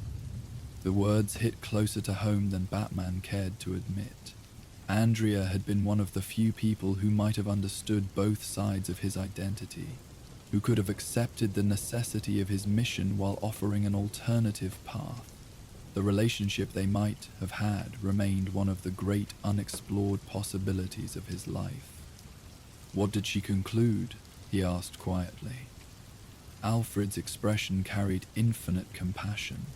Some people are meant to walk dark paths so others can live in the light. She wrote that she understood your choice, even as she made her own. But Master Bruce, she also wrote about the cost of such choices, the isolation, the gradual loss of connection to ordinary human joys. Outside, the fog continued its slow, rhythmic pulsing, occasionally revealing glimpses of Gotham's skyline before concealing them again. The city seemed to be holding its breath, waiting for some resolution to the tension that had been building since the phantasm's return. Batman closed the journal carefully, its leather binding soft with age and handling. Alfred arranged for me to meet with Mrs. Vasquez tomorrow evening. As for Detective Walsh, I'll approach him directly. If he's as obsessed with the phantasm as you suggest, he might be willing to share information with someone who takes the threat seriously. And Andrea herself? Alfred asked gently. If you encounter her again? It was the question Batman had been avoiding, though he knew it was inevitable. Meeting Andrea again would mean confronting not just a dangerous assassin, but the ghost of his own choices, the path not taken that continued to haunt his dreams. I'll do what I have to do, he said finally. But Alfred, if there's any chance of reaching the person she used to be, you'll try, Alfred finished with understanding. As you always do, Master Bruce. The question is whether Andrea Beaumont still exists beneath the phantasm's mask, or if the transformation is complete. The next evening brought even thicker fog, rolling in from the harbor like a grey tide that transformed Gotham into an archipelago of isolated light sources, floating in an ocean of mist. Batman moved through this transformed cityscape with careful deliberation, his enhanced systems working overtime to maintain navigation through the ethereal maze. Mrs. Elena Vasquez lived in a modest apartment in Robinson Heights, a working-class neighborhood that had managed to maintain its character despite Gotham's constant evolution. Batman arrived to find her waiting by the window, her silhouette visible against the warm glow of her living room. She was a woman in her 50s, her dark hair streaked with premature grey that spoke of recent grief. When she spoke, her voice carried the careful control of someone who had learned to manage profound loss. "You came," she said simply, opening the door without surprise. "Miguel always said you were real, that you cared about the truth even when others gave up looking for it." Her apartment was modest but filled with evidence of a life devoted to family. Photographs of Miguel covered most surfaces. A young man with intelligent eyes and his mother's determined expression. Batman could see the journalist in his face, the curiosity and persistence that had probably gotten him killed. "Tell me about your son's investigation," Batman said gently, accepting her invitation to sit at a small table covered with Miguel's notes and photographs.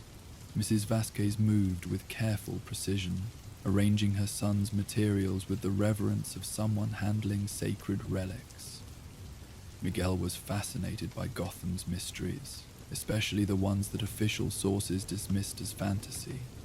He said every legend contained some truth if you looked carefully enough. She opened a folder containing carefully organized newspaper clippings, witness statements, and Miguel's own handwritten observations. The young journalist had approached the phantasm legend with scholarly thoroughness, treating it as a research project rather than a sensational story. He tracked sighting patterns going back 15 years, Mrs. Vasquez explained. Not just the confirmed phantasm eliminations, but reports of ghostly figures, unexplained sounds, atmospheric anomalies that preceded known incidents. Miguel believed the phantasm never really left Gotham, just became more careful about remaining hidden. Batman studied Miguel's charts and timelines, noting the meticulous attention to detail. The young man had identified patterns that official investigations had missed, correlations between weather conditions, lunar cycles, and phantasm activity that suggested someone with intimate knowledge of Gotham's rhythms. "He discovered something specific," Mrs. Vasquez continued, her voice tightening with controlled emotion. 3 weeks before he died, Miguel found evidence that the phantasm had been active recently, not eliminating targets, but preparing, gathering intelligence, confirming identities, planning something significant.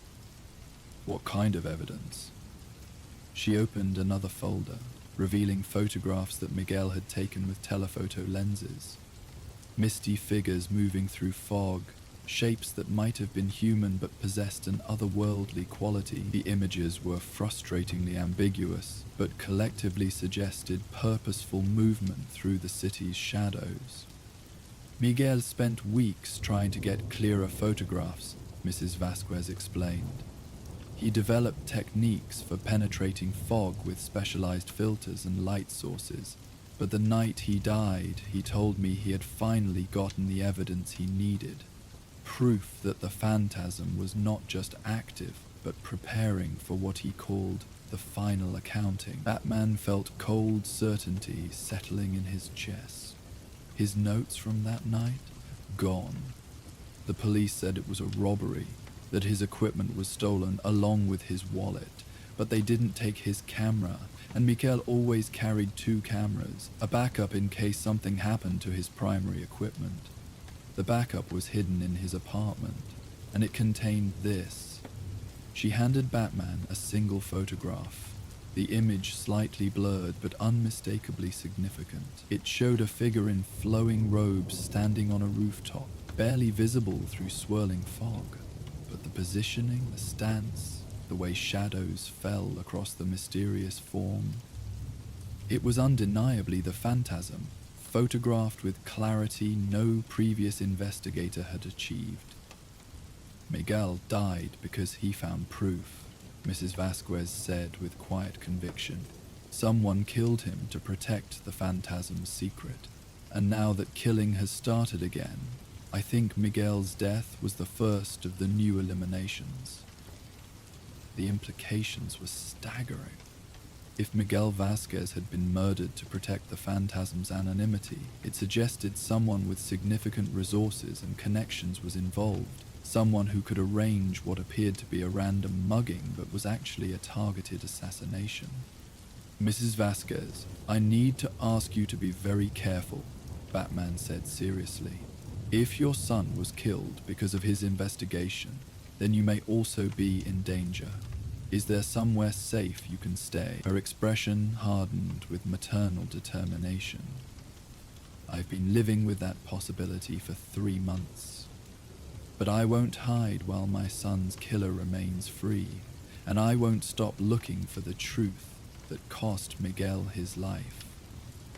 Batman understood her resolve, recognizing the same drive for justice that motivated his own mission. Then let me help. Your son's investigation may be the key to stopping more deaths and finding the person responsible for his murder. She nodded, her eyes bright with unshed tears and unshakable purpose. Miguel left me detailed instructions about who to contact if something happened to him. He said you were the only person in Gotham who would take his research seriously, who would see the patterns instead of dismissing them as coincidence. Batman spent another hour reviewing Miguel's materials, noting the young journalist's insights about the phantasm's methods and motivations. The research revealed a picture of Andrea Beaumont that was both familiar and troubling. A brilliant woman using her intelligence for vengeance, but also someone who had spent years refining her techniques and expanding her understanding of justice. When he finally prepared to leave, Mrs. Vasquez walked him to the window where she had been waiting earlier. The fog outside seemed even thicker than before, creating an almost solid wall of grey that pressed against the glass. Miguel used to say the fog was like Gotham's unconscious mind, she reflected. All the secrets and hidden truths that the city couldn't face in daylight. He thought the phantasm was part of that, something that existed in the space between what we know and what we fear. Batman looked out into the mist, wondering if Andrea was out there somewhere, moving through the grey spaces between reality and memory. The fog seemed to pulse with its own life, expanding and contracting like the breathing of some vast, sleeping creature. Your son was a remarkable investigator, told Mrs. Vasquez. His work may save more lives than he ever imagined. The journey to Detective Walsh's apartment took Batman through neighborhoods transformed by fog into something resembling a maze from ancient mythology. Street signs disappeared and reappeared like ghostly markers, and building facades emerged from the mist, only to dissolve again moments later. It was the perfect environment for someone who preferred to remain unseen, who had mastered the art of moving through shadows and half-glimpsed spaces. Walsh lived in a converted warehouse in the Bowery, his apartment occupying what had originally been designed as artist studios. Batman approached the building carefully, noting the elaborate security measures that suggested their installer took potential threats very seriously. The detective answered his door with surprising promptness, as if he had been expecting a visitor. Raymond Walsh was a man in his 60s, his grey hair neatly trimmed and his clothes suggesting someone who maintained professional standards despite unconventional circumstances. His apartment was exactly as Alfred had described, Walls covered with photographs, newspaper clippings, and elaborate charts that mapped connections across decades of unsolved cases. "Batman," Walsh said without surprise. "I wondered when you'd finally come looking for answers about the phantasm. Took you long enough." The apartment's interior was a shrine to investigative obsession, every surface covered with evidence and analysis that represented years of dedicated research. Walsh moved through the organized chaos with practiced ease, retrieving specific files and photographs with the efficiency of someone who knew his materials intimately. "You've been tracking the phantasm for 15 years, Batman observed, studying the timeline charts that covered one entire wall. "Longer than that," Walsh corrected. "I started researching similar cases before the first confirmed phantasm elimination. There were patterns going back decades, precision killings that targeted specific types of criminals, always during periods of unusual weather, always leaving minimal evidence." Batman examined Walsh's research materials, noting the thoroughness and professional methodology. The retired detective had approached the phantasm legend with the same systematic analysis he had once applied to official investigations, treating it as a case that could be solved through careful accumulation of evidence. "What's your theory about the current wave of eliminations?" Batman asked. Walsh moved to a section of his wall covered with recent photographs and newspaper clippings. "The phantasm has been dormant but not inactive.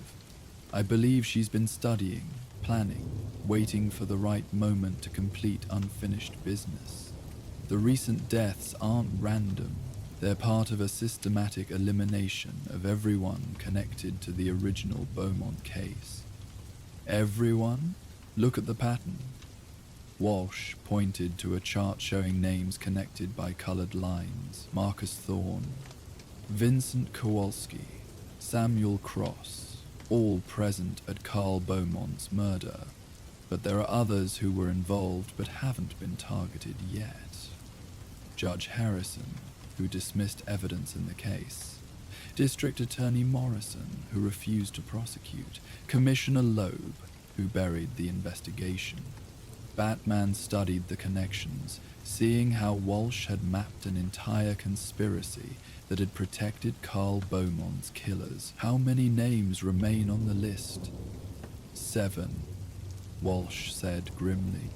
7 people who helped ensure that Andrea Beaumont never received justice through legitimate channels.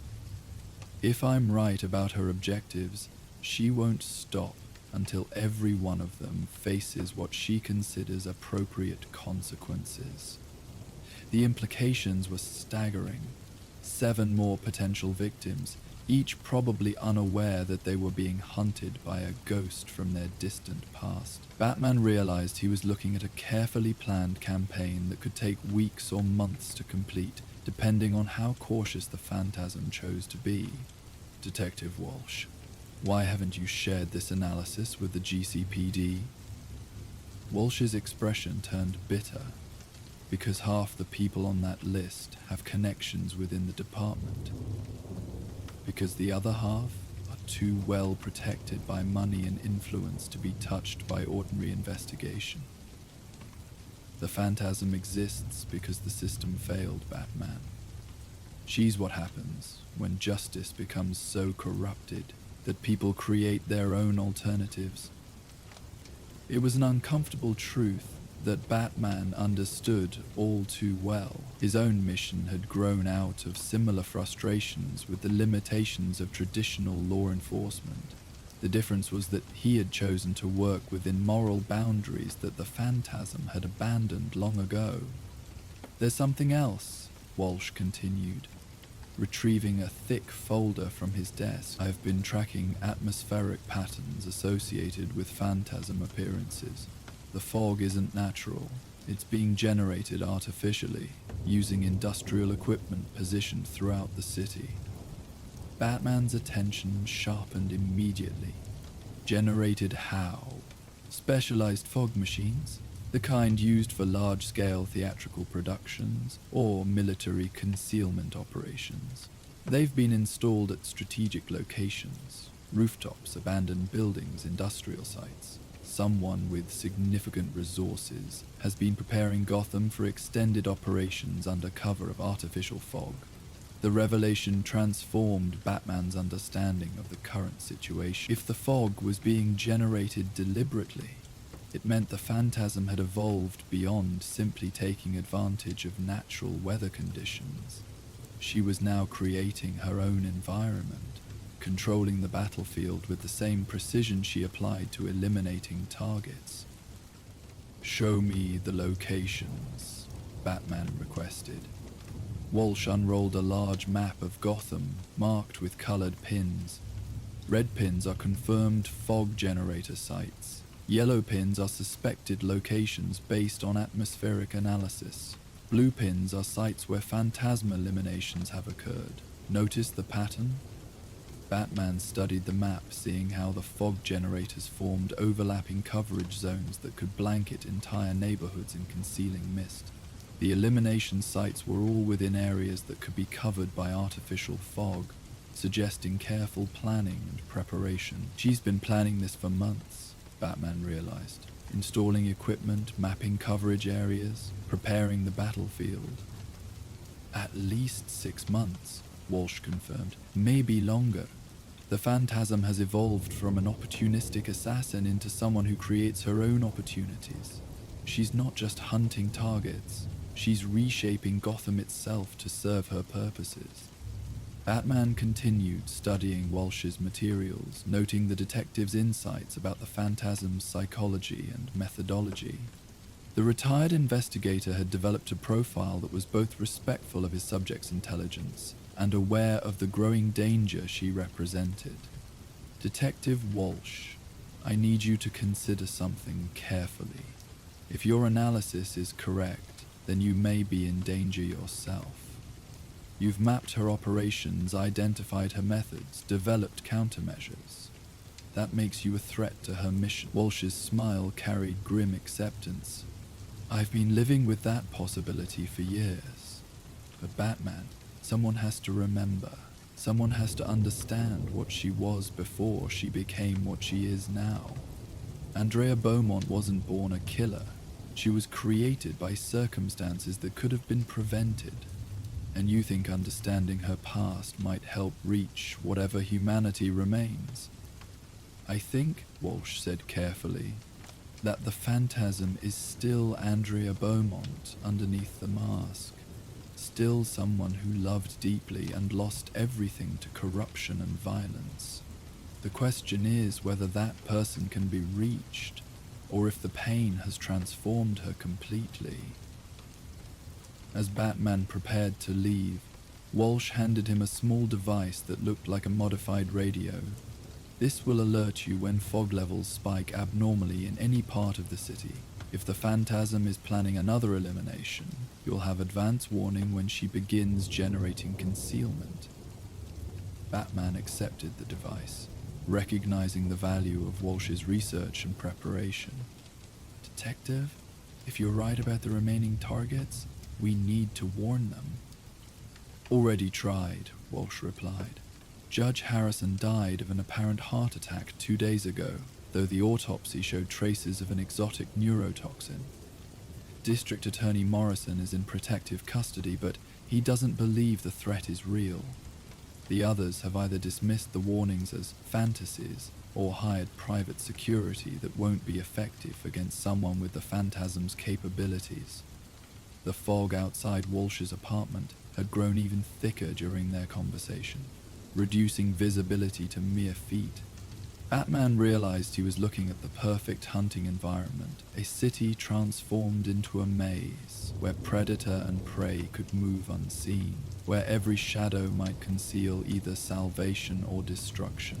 As he prepared to venture back into the mist, Walsh called after him, "Batman, when you find her, and you will find her, remember that she's not evil, she's broken.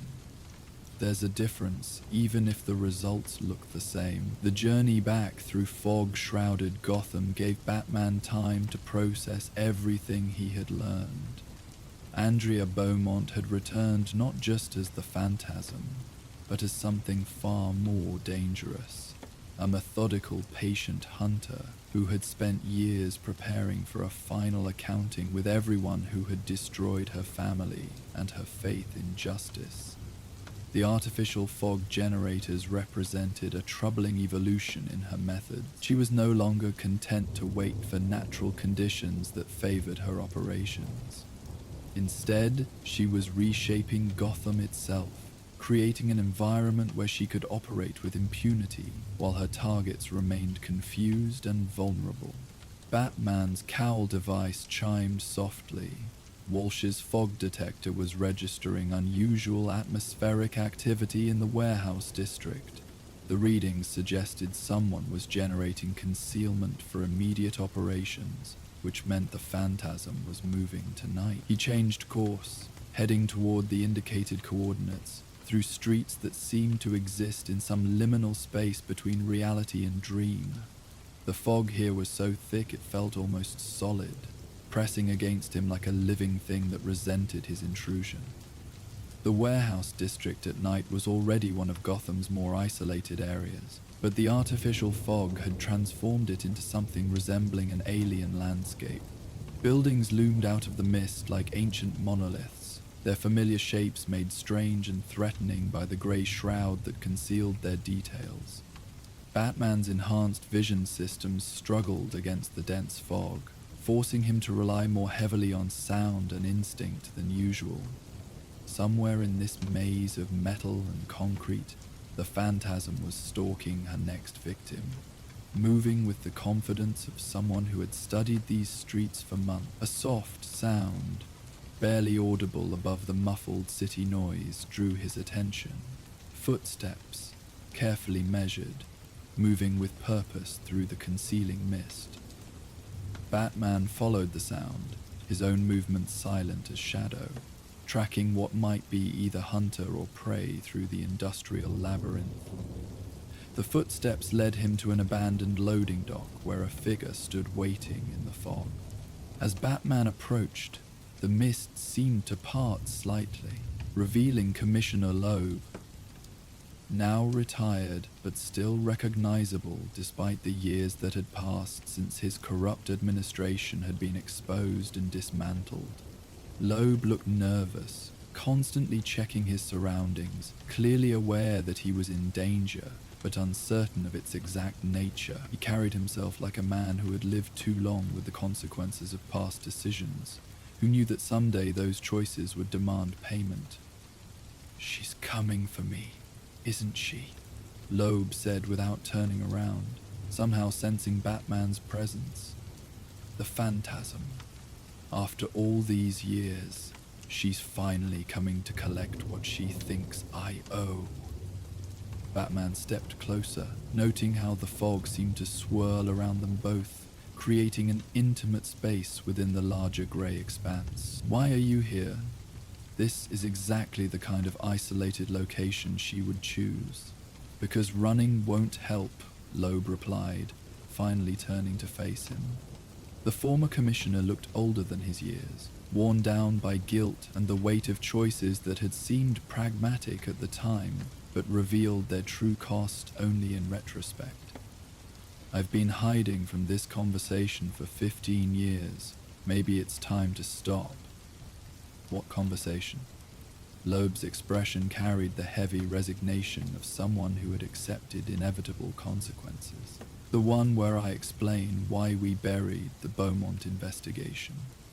Why we let good men die while protecting the real killers. Why we turned Andrea Beaumont into the phantasm by denying her every legitimate path to justice." The fog around them seemed to thicken, creating an increasingly intimate space that felt separate from the rest of the world. Batman realized they were no longer alone.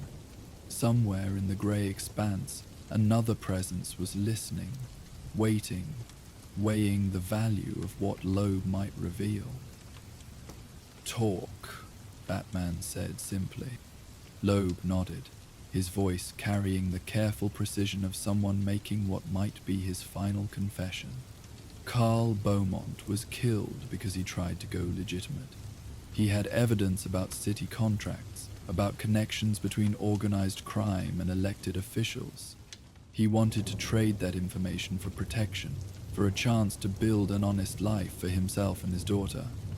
But the people he had evidence against couldn't allow that. Judge Harrison, District Attorney Morrison, myself, we all had too much to lose if Beaumont talked.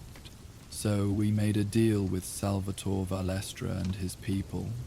They eliminated the problem, and we made sure the investigation went nowhere.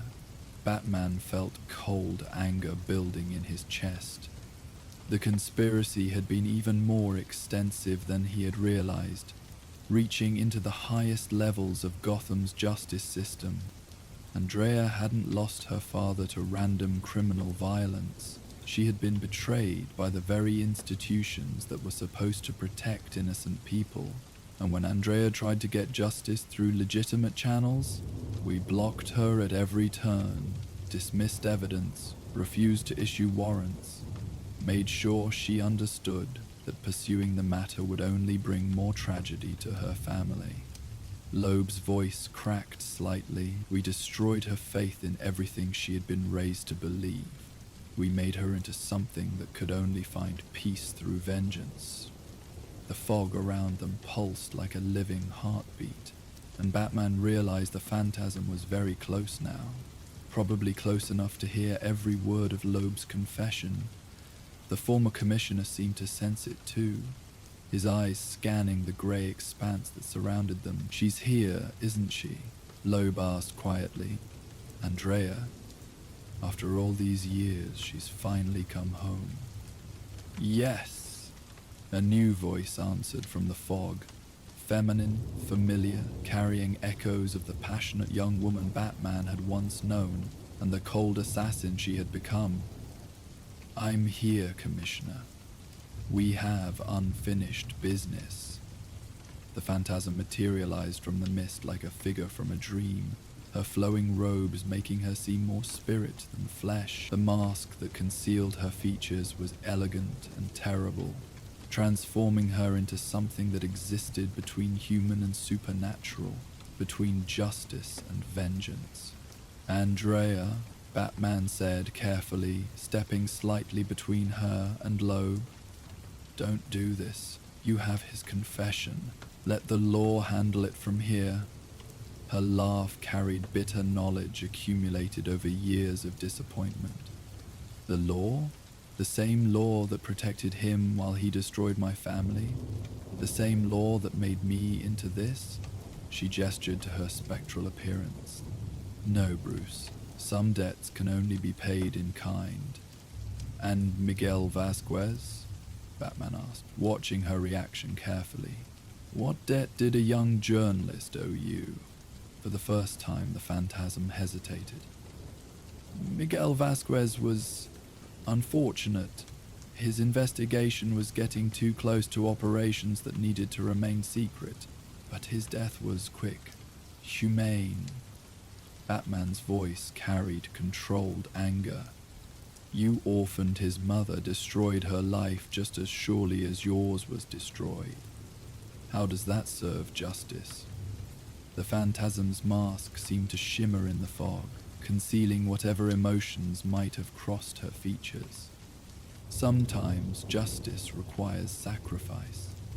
Miguel Vasquez died so that greater justice could be served." "No," Batman said firmly. "That's not justice. That's just more of the same corruption that created you in the first place. Sacrificing innocent people to protect your mission makes you exactly what you're fighting against." Loeb watched their exchange with growing understanding. "She's not the same person you knew, is she? The Andrea Beaumont you remember wouldn't have killed an innocent man." "People change," the phantasm replied coldly, "especially when the world teaches them that innocence is a luxury they can't afford." Batman studied her stance, her positioning, the way she held herself in the swirling fog. This was still Andrea beneath the mask. but she had been shaped by years of isolation and focused hatred into something that retained her intelligence while abandoning her compassion. "What's your endgame?" he asked. "Whether you eliminate everyone on your list, what then? Do you think killing them will bring your father back? Will it restore your faith in justice?" "It will close a chapter," she replied. "Sometimes that's enough." "And then you disappear again, back into the shadows, leaving behind more broken families, more orphaned children?" Miguel Vasquez's mother will spend the rest of her life wondering why her son had to die for your version of justice. The phantasm's mask tilted slightly, and Batman caught a glimpse of something beneath the cold determination. Doubt, perhaps, or the ghost of the empathy she had once possessed. "You think I enjoy this? You think any of this brings me pleasure? I think you've convinced yourself it's necessary because the alternative is admitting that you've become the very thing that destroyed your family. You've become someone who kills innocent people to serve your own agenda." Loeb stepped forward carefully, his voice carrying newfound resolve. "Batman's right, Andrea. I helped create you, and I've spent 15 years living with that guilt. But killing me won't undo the damage we did. It will just create more victims, more people who have to live with loss they don't deserve."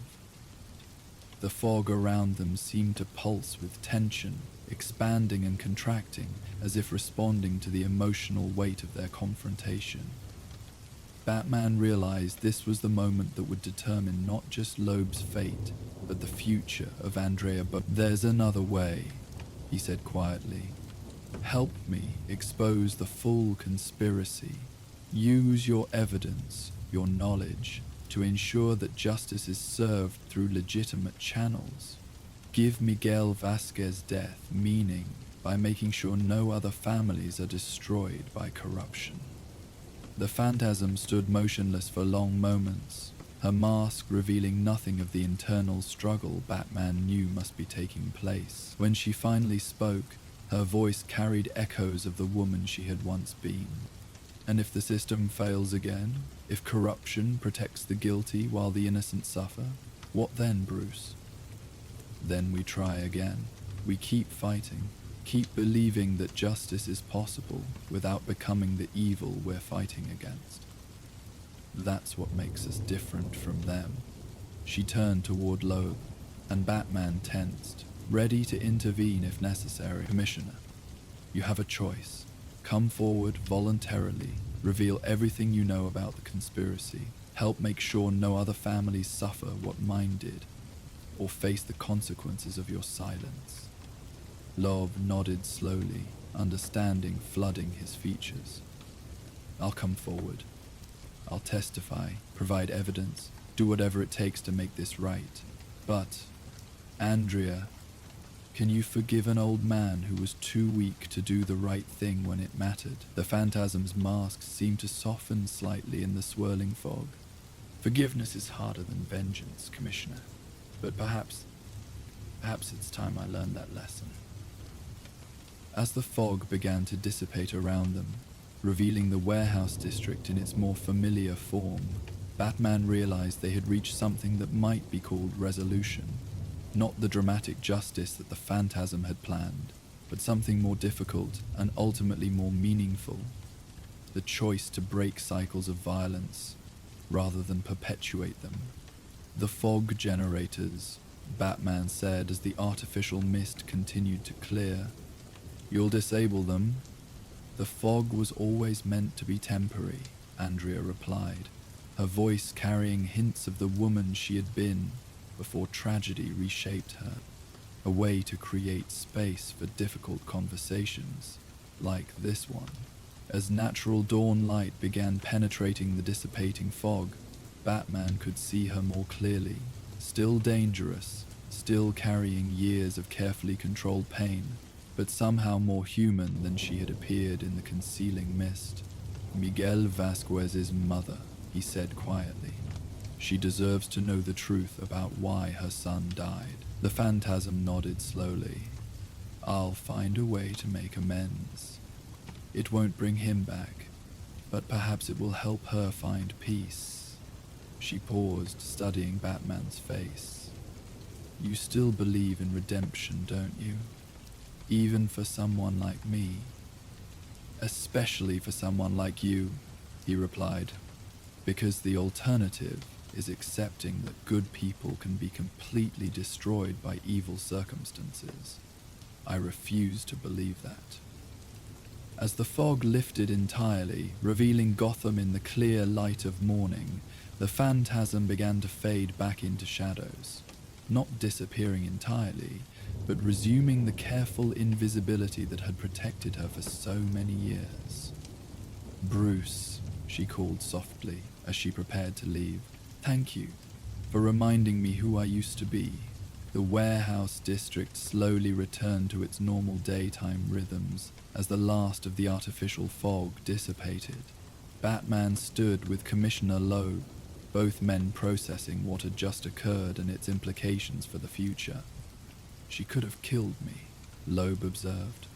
Probably should have, given what I did to her family. But she chose differently, Batman replied. Choice makes all the difference.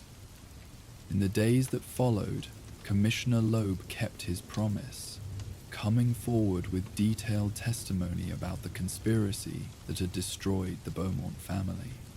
His revelations led to posthumous charges against other conspirators and helped establish new oversight procedures designed to prevent similar corruption. Miss Elena Vasquez received an anonymous letter explaining the circumstances of her son's death and including evidence that led to the arrest of the man who had actually killed him. The letter was signed simply, "A friend who understands loss," and came with a substantial donation to a journalism scholarship fund established in Miguel's memory. Detective Walsh found his apartment visited by an unknown person who left additional files about the phantasm case, evidence that would help him write the definitive account of Andrea Beaumont's transformation and eventual choice to step back from the path of vengeance. But Batman, standing once again in the library at Wayne Manor, helped Alfred carefully file away the materials they had gathered about the case. Andrea's journal went back into its protective box, but with a new entry that had appeared mysteriously. A final page written in her familiar hand, describing her decision to choose forgiveness over vengeance, and her hope that others might find strength in that choice.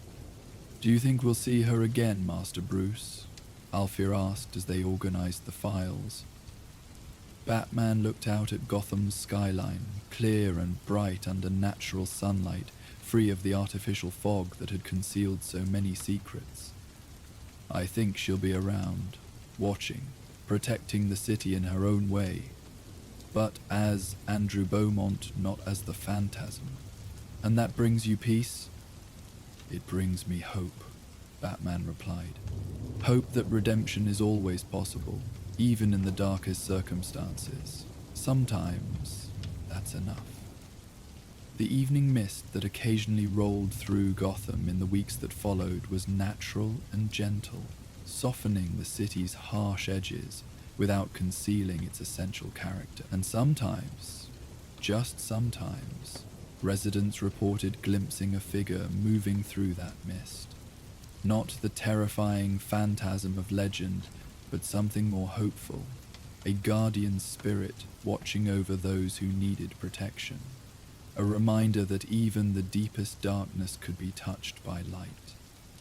The weeks following the Twilight Sonata case brought an unusual quiet to Gotham's nights. The city's airwaves had been cleansed of Edmund Dorrance's psychological programming, and the natural sounds of urban life had returned.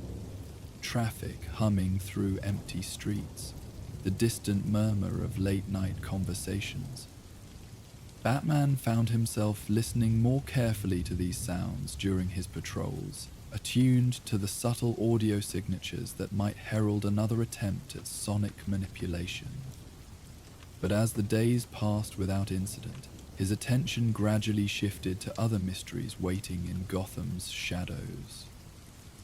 It was during one of these quiet nights that Oracle's voice cut through the peaceful darkness with news of a different kind of audio anomaly. Not the orchestrated madness of corrupted classical music, but something far more subtle. Barely audible transmissions that seemed to carry fragments of conversations. Whispered secrets that shouldn't exist on any frequency. Batman. Barbara's voice carried a note of puzzlement through his cowl's communication system. I'm picking up something strange on the emergency services bands. Voices that don't match any active personnel, discussing cases that were never officially reported. It's like someone's broadcasting private conversations that never happened, or conversations that someone desperately wants to keep hidden. As Batman changed course toward the source of these phantom transmissions, he couldn't help but notice how different this mystery felt from the Scarface case, where Dorrans had used sound as a weapon of psychological control. These new whispers seemed designed for a different purpose entirely. The collection and dissemination of secrets in a city where information was often more valuable than money. The trail would lead him into Gotham's financial district, where glass towers reached toward the stars like digital age monuments to ambition and avarice. Somewhere in those gleaming heights, someone was keeping a very different kind of ledger, one written not in numbers, but in whispered confessions and stolen secrets. The Whisper Ledger case was about to begin. The first whisper appeared on a Tuesday morning in Robinson Park, chalk white symbols spiraling across the weathered brick of the old bandstand. Commissioner Gordon had called it in personally, not because graffiti was unusual in Gotham, but because this particular arrangement of marks had preceded 3 separate incidents across the city.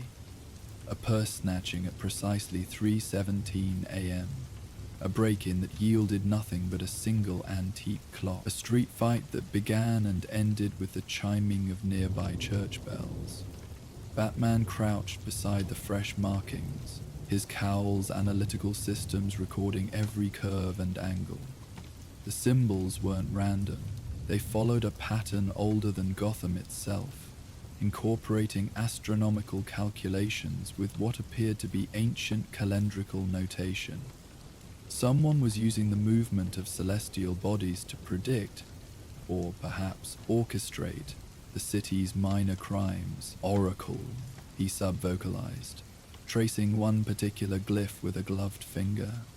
Cross-section these markings against historical astronomical texts. Focus on lunar calendars and astrological prediction systems. Already on it, Barbara's voice carried its usual efficiency through his cowl.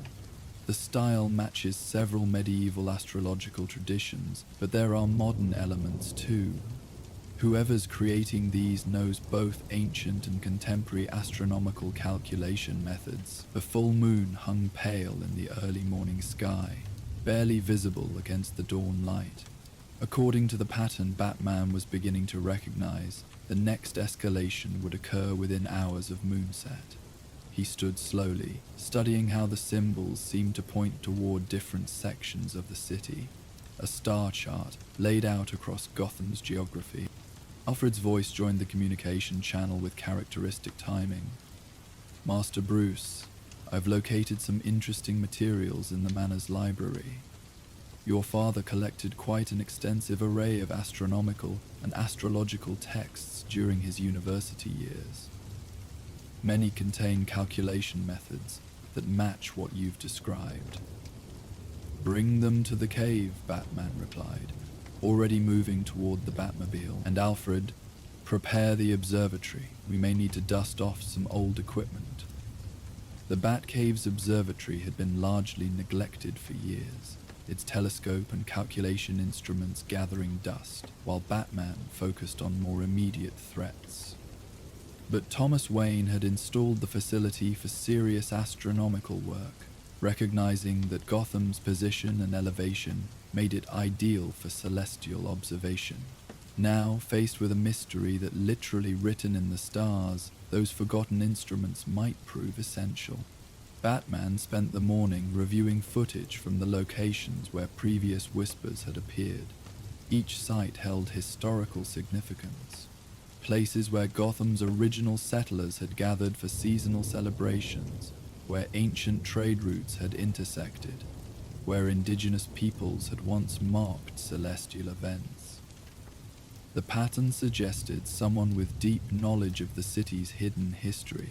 Master Bruce. Alfred's voice carried a note of concern as Batman reviewed the data. I've been examining your father's astronomical collection, and I found several texts that reference something called the Whisper Ledger, a supposed method of reading the future through the intersection of human behavior and celestial mechanics.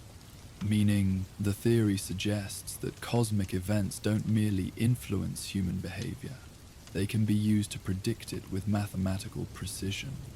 If someone truly understood these calculations, Alfred paused meaningfully, DMB could theoretically orchestrate events to align with astronomical phenomena, creating the illusion of prophetic power. Batman felt pieces of the puzzle beginning to align. Or genuine prophetic power if they believe their own calculations. Oracle, what do we know about Julian Day's recent activities? Calendar Man's been quiet for months, Barbara replied. Last confirmed sighting was during the winter solstice, when he attempted to synchronize a series of bank robberies with the changing seasons.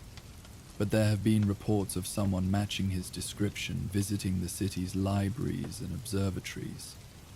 Researching, Batman concluded, learning how to expand his calendar-based crimes into something more sophisticated. The next whisper appeared that evening, just as the full moon reached its zenith. This time, the symbols covered an entire wall of the old Gotham Observatory, the same facility where Thomas Wayne had once studied the stars. Batman arrived to find the building's night security unconscious but unharmed, and the astronomical instruments adjusted to point towards specific constellations. He's been here for hours, Batman observed, noting the precision of the telescope alignments. Long enough to make detailed observations and calculation. Oracle's voice carried new urgency. Batman, I've correlated the timing of all the Whisper appearances with lunar phases. They're not random. Each one corresponds to a specific point in the moon's cycle, and the crimes that follow are timed to astronomical events down to the minute. Batman studied the fresh symbols, noting how they incorporated elements from the observatory's own star charts. He's building toward something. Each crime is a test, a way of fine-tuning his ability to synchronize human behavior with celestial mechanics. But why? Alfred asked through the communication system. What's the ultimate purpose of these escalating demonstrations? Control, Batman replied grimly. If someone truly believes they can predict and orchestrate human behavior through astronomical calculation, the next step would be attempting to control larger events, riots, disasters, perhaps even social collapse timed to celestial phenomena.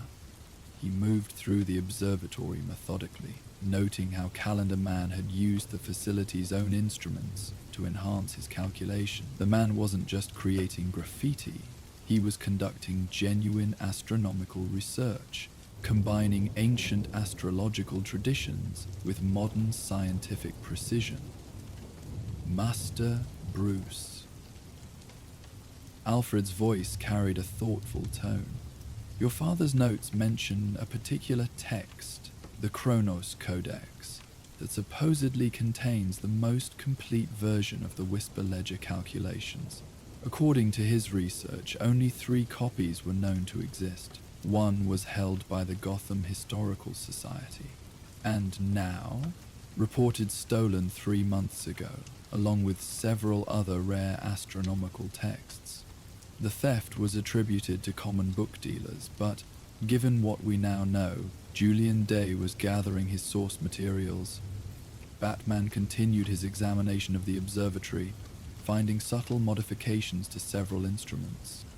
Oracle, I need you to track down the other 2 copies of this Chronos Codex. If Calendar Man is working from stolen texts, understanding his source material might help us predict his next moves. As he worked, Batman became aware of a subtle sound echoing through the observatory, a whispered recitation of numbers and astronomical terms, barely audible but perfectly clear in the facility's acoustics. Someone had left a recording device hidden among the instruments, set to play back Calendar Man's own voice as he performed his calculations. "My dear Gotham," the whispered voice intoned, "you think yourselves masters of time, but time has its own mastery. The stars that watched your birth shall witness your transformation. 3 more whispers remain before the solstice alignment, and then we shall see how free will fares against celestial inevitability." Batman found the recording device, a simple digital player tucked behind an antique astrolabe. The message continued. "You seek patterns in my work, Dark Knight, but you search for logic where only cosmic harmony exists. Study the movements above if you would understand the movements below. The Whisper Ledger speaks in languages older than your city, older than your mission." "Philosophical rather than simply criminal," Alfred observed after hearing the recording. "He's developed a genuine belief system around these astronomical calculations, which makes him more dangerous," Batman noted. "A criminal motivated by profit or revenge can be reasoned with, negotiated with, but someone convinced they're serving cosmic destiny." He left the thought unfinished, but the implications were clear. Oracle's research had turned up disturbing information about the stolen Chronos Codex. According to historical records, the text isn't just a collection of calculations, it's a complete system for interpreting human behavior through astronomical events. Medieval scholars used it to advise rulers about the timing of wars, the selection of marriage partners, even the scheduling of executions. And in the wrong hands, someone could theoretically use it to predict social unrest, economic fluctuations, even individual psychological states. If Calendar Man has truly mastered these techniques. Batman spent the following day in the Batcave's library, working alongside Alfred to decode the astronomical references in Calendar Man's whispers. The Manor's collection provided crucial context. Thomas Wayne's notes revealed that he had considered the Chronos Codex dangerous enough to warrant careful study, understanding its methods in order to recognize when they might be misused.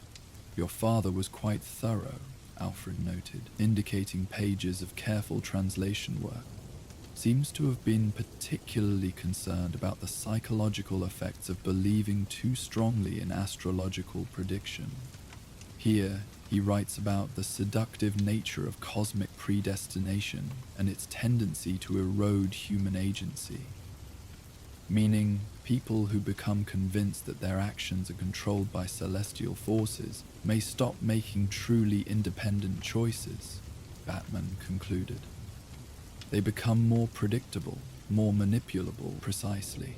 And if someone understands this psychological vulnerability, they could use astronomical events to influence large groups of people." Batman felt the scope of Calendar Man's plan becoming clearer, not just predicting behavior, but shaping it through the power of suggestion combined with carefully timed environmental factors. The third whisper appeared 3 nights later, chalked across the steps of Gotham City Hall in symbols so complex they required photographic analysis to fully record. This time, the pattern incorporated specific references to city government schedules, court dockets, and even police shift rotations, information that could only have been obtained through careful surveillance or inside knowledge. "He's not just calculating astronomical events," Oracle reported after analyzing the new symbols. "He's correlating them with human institutional patterns, police patrol schedules, judicial calendar, even city council meeting times, building a comprehensive map of how Gotham's systems operate in relation to celestial mechanics. Batman agreed. If he can truly synchronize criminal activity with both astronomical events and institutional vulnerabilities, the crimes that followed were more sophisticated than before. A jewelry store robbery timed to coincide with the night security's shift change, and a minor lunar eclipse. A cyber attack on city financial systems that began precisely as Mars reached its zenith. A series of coordinated disturbances that ended the moment the moon set behind Gotham's skyline. Each incident demonstrated Calendar Man's growing ability to orchestrate events with astronomical precision. But Batman was beginning to detect something else in the pattern. A building rhythm that suggested the whispers themselves were preparation for something much larger. Master Bruce, Alfred called from the observatory, where he had been examining the manor's telescope. I believe I've found something significant. Your father's notes reference a particular astronomical event that occurs only once every 19 years. A convergence of lunar and solar cycles that supposedly amplifies the effectiveness of astrological calculation. When? The winter solstice, now only 5 days away. According to the Chronos Codex, this convergence creates what medieval scholars called a temporal resonance, a moment when the boundary between prediction and predestination becomes permeable. Batman felt the timeline crystallizing around him. Calendar Man isn't just building toward a single dramatic crime. He's preparing for a moment when he believes his calculations will become genuinely prophetic. And if enough people believe his predictions during this convergence, mass psychology could turn them into self-fulfilling prophecies.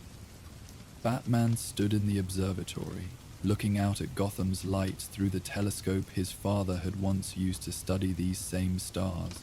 We need to understand exactly what he's planning for the solstice. The fourth whisper provided the answer. It appeared not as graffiti, but as a series of astronomical calculations chalked onto the walls of Arkham Asylum's old wing, the section that had been abandoned after Calendar Man's last escape.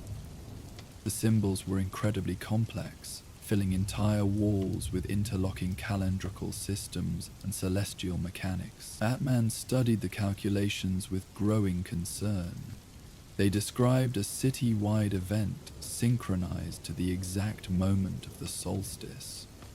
Mass psychological manipulation triggered by environmental factors that Calendar Man could control. Street lighting synchronized to create shadow patterns, sound systems activated to produce subsonic frequencies, even traffic light timing adjusted to create movement patterns that would reinforce his astrological message. He's planning to turn the entire city into an experiment in collective behavior modification, Batman realized. Using the solstice convergence to test whether large populations can be controlled through synchronized astronomical and environmental manipulation. Oracle's analysis confirmed the scope of the threat. If he's gained access to city infrastructure systems, he could coordinate dozens of environmental factors simultaneously. The psychological effect on a population already primed by his previous whispers could create genuine mass hysteria. Alfred finished grimly. People convinced that cosmic forces are controlling their behavior might stop making rational decisions entirely. Batman spent the next 2 days mapping Calendar Man's likely infiltration routes into Gotham's infrastructure. The pattern was disturbingly thorough. Someone with deep knowledge of the city's technical systems had been slowly gaining access to everything from traffic control to emergency broadcast networks. He's not working alone, Batman concluded after reviewing the evidence. This level of system penetration requires inside knowledge, probably multiple accomplices.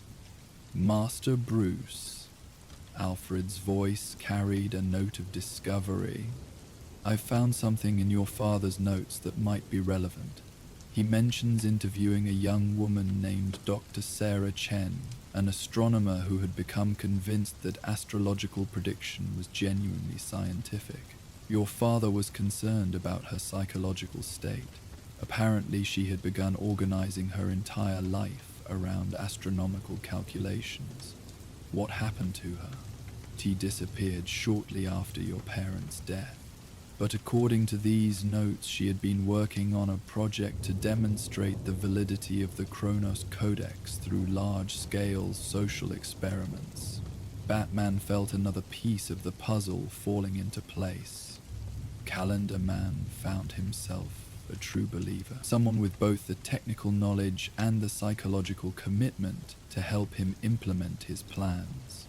The fifth and final whisper appeared on the night before the solstice, not as chalk symbols, but as a complex audio-visual display projected onto the clouds above Gotham. Calendar Man had gained access to the city's emergency broadcast system, using weather modification equipment to create a sky-wide demonstration of his astrological calculations. Citizens across Gotham watched as astronomical symbols moved across the clouds in perfect synchronization with the actual positions of celestial bodies. The display was beautiful, mesmerizing, and deeply unsettling.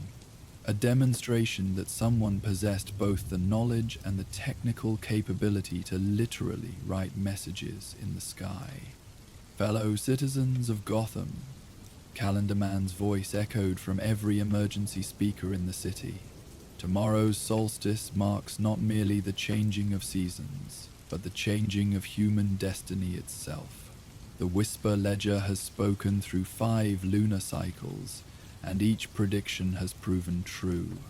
Now witness the ultimate demonstration, the moment when cosmic prediction becomes cosmic control. Batman listened from the Batcave as the broadcast continued, describing how the next day's solstice would bring the harmonization of human will with celestial mechanics. Calendar Man promised that those who embraced astrological guidance would find themselves blessed with perfect timing, ideal outcomes, and freedom from the uncertainty that plagued ordinary human decision-making. He's offering them certainty, Alfred observed quietly. In a world full of chaos and unpredictability, he's promising that cosmic forces will provide clear guidance for those wise enough to follow astronomical signs. And creating psychological dependency in the process, Batman added grimly. People who become convinced that their success depends on astrological timing will stop trusting their own judgment. Oracle's voice carried urgent concern. Batman, we're seeing massive spikes in online activity related to astrology and astronomical prediction. Calendar Man's broadcasts have triggered widespread interest in timing daily activities to celestial events. If this continues, Gotham could face a genuine breakdown in independent decision-making, Batman concluded. Mass psychology, manipulation disguised as spiritual enlightenment. He spent the remaining hours before the solstice preparing for what he increasingly recognized would be more than a simple confrontation with Calendar Man. This had become a battle for the psychological autonomy of Gotham's entire population. Alfred worked tirelessly in the Manor's observatory, using Thomas Wayne's old equipment to calculate exactly when and where Calendar Man would stage his solstice demonstration. The astronomical requirements were precise. The convergence that supposedly amplified astrological prediction would occur at a specific moment, visible from only certain locations in Gotham. The old Gotham Observatory, Alfred announced, as dawn approached on the solstice. The same facility where Calendar Man conducted his earlier research. The building's position and elevation make it the optimal viewing point for tonight's astronomical convergence. And the ideal stage for a final demonstration, Batman agreed. If he truly believes this convergence will grant him prophetic power, he'll want to be positioned where he can observe and document the entire event. The solstice day passed in eerie calm, with thousands of Gotham citizens altering their schedules to align with Calendar Man's broadcasted astrological recommendations. Traffic patterns shifted as people timed their movements to celestial events. Businesses reported unusual customer behavior as patrons sought astronomically optimal timing for purchases and transactions. The psychological effect is already visible, Oracle reported as evening approached. People are becoming dependent on external timing cues rather than making independent decisions about when to act. Batman prepared for the final confrontation with grim determination. Calendar Man had spent months building toward this moment, and his psychological preparation was as dangerous as any weapon. Someone who genuinely believed he could predict and control human behavior through astronomical calculation would be nearly impossible to reason with through conventional methods. As the sun set on the solstice, Batman made his way to the old Gotham Observatory. The building was dark except for the dome, where complex astronomical equipment had been set up to track the night's celestial convergence. Calendar Man was there, along with Dr. Sarah Chen, the missing astronomer from Thomas Wayne's notes, now serving as Calendar Man's technical advisor and fellow believer. "Welcome, Dark Knight," Calendar Man called as Batman entered the observatory dome. "You arrive at the perfect moment, precisely as the calculations predicted you would." The dome was filled with charts, calculations, and astronomical instruments, all focused on tracking the night's convergence. Dr. Chen worked methodically at a complex array of computers, monitoring celestial positions with scientific precision while maintaining the fervid expression of a true believer.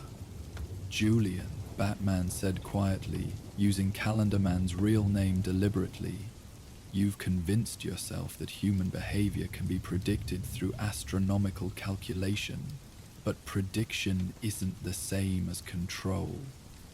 The Calendar Man replied, gesturing toward the monitors showing news feeds from across Gotham. "Tonight, thousands of citizens are timing their actions to celestial events. They've discovered the harmony between human will and cosmic rhythm. They've learned to let the universe guide their choices. They've learned to stop making independent decisions," Batman corrected. "You've created psychological dependency, not spiritual enlightenment." Dr. Shen looked up from her calculations, her expression mixing scientific enthusiasm with religious devotion. "You don't understand the significance of what we've accomplished. For the first time in human history, we've demonstrated that individual behavior can be synchronized with universal patterns. Tonight's convergence will prove that cosmic prediction and human destiny are literally the same thing." Batman studied the equipment arrayed around the dome. Calendar Man and Dr. Chen had created a sophisticated system for monitoring and supposedly influencing the astronomical convergence, but he also noticed something else, subtle signs that their calculations were beginning to show inconsistency. "Alfred," he sub-vocalized, "are you tracking the actual astronomical data from the Manor's observatory?" "Yes, Master Bruce. And there's something Calendar Man appears to have overlooked. The convergence he's been calculating toward. It's not occurring exactly as the medieval texts predicted. Precision astronomical measurement reveals discrepancies in the ancient calculations." Batman felt understanding dawn. The Chrono Codex was created using medieval astronomical knowledge, but actual celestial mechanics are more complex than ancient scholars realized. Precisely. Calendar Man's demonstrations worked because he was dealing with short-term, small-scale events where minor calculation errors wouldn't matter. But a genuine convergence errors wouldn't matter. But a genuine convergence requires precision beyond what the ancient texts provide. Calendar Man seemed oblivious to the problem, lost in his fervent preparation for what he believed would be the ultimate validation of his astrological theories. Dr. Chan's instruments were detecting the discrepancies, but her faith in the system seemed to prevent her from acknowledging their significance. "The moment approaches," Calendar Man announced as the clock neared midnight. "The convergence that will demonstrate the unity of prediction and predestination. Watch, Dark Knight, as the universe itself validates the power of the Whisper Ledger." But as the calculated moment arrived, nothing happened. The astronomical convergence that was supposed to amplify astrological prediction proved to be based on calculations that were centuries out of date. The stars were not aligned as the medieval texts had promised. The cosmic harmony that Calendar Man had built his entire plan around was revealed to be a mathematical illusion. "This is impossible," Dr. Chen whispered, staring at her instruments. The calculations were perfect. The convergence should be occurring exactly now. "It is occurring," Batman said quietly. "Trust not where and when. The ancient texts predicted it would." Medieval astronomy was impressive for its time, but it lacked the precision needed for calculations this complex. Calendar Man's expression shifted from triumph to confusion to desperate denial. "No, the Whisper Ledger has been accurate for months. Every prediction, every demonstration was based on short-term calculations where small errors didn't matter," Batman explained gently. "But this convergence required precision beyond what your source texts could provide. You've been building toward a moment that exists only in outdated astronomical calculations." The psychological impact was immediate and devastating. Dr. Chen stared at her instruments as they confirmed that the cosmic event she had dedicated her life to proving was based on flawed mathematics. Calendar Man's entire worldview, his belief that human behavior could be controlled through astronomical prediction, crumbled as the universe failed to validate his theories at the crucial moment. "But the people," Calendar Man said weakly. "Thousands of citizens have learned to harmonize their actions with celestial rhythm. That transformation is real."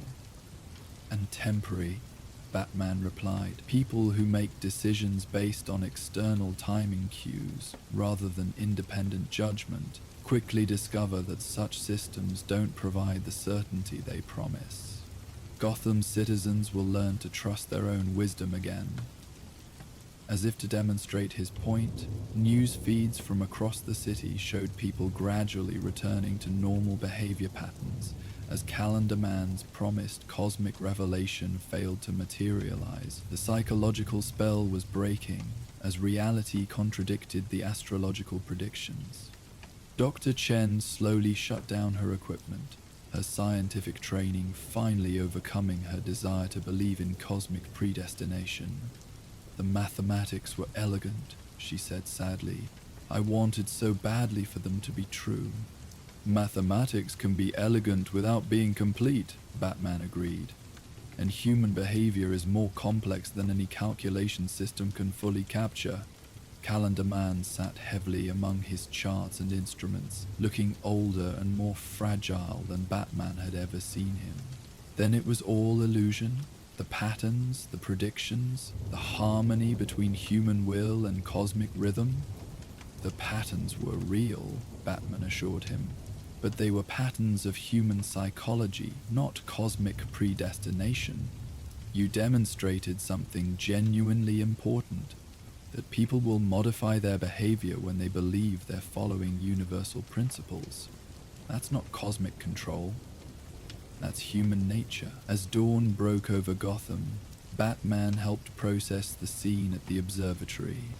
Calendar Man and Rothschild and Dr. Chen would receive psychological evaluation and treatment rather than simple incarceration.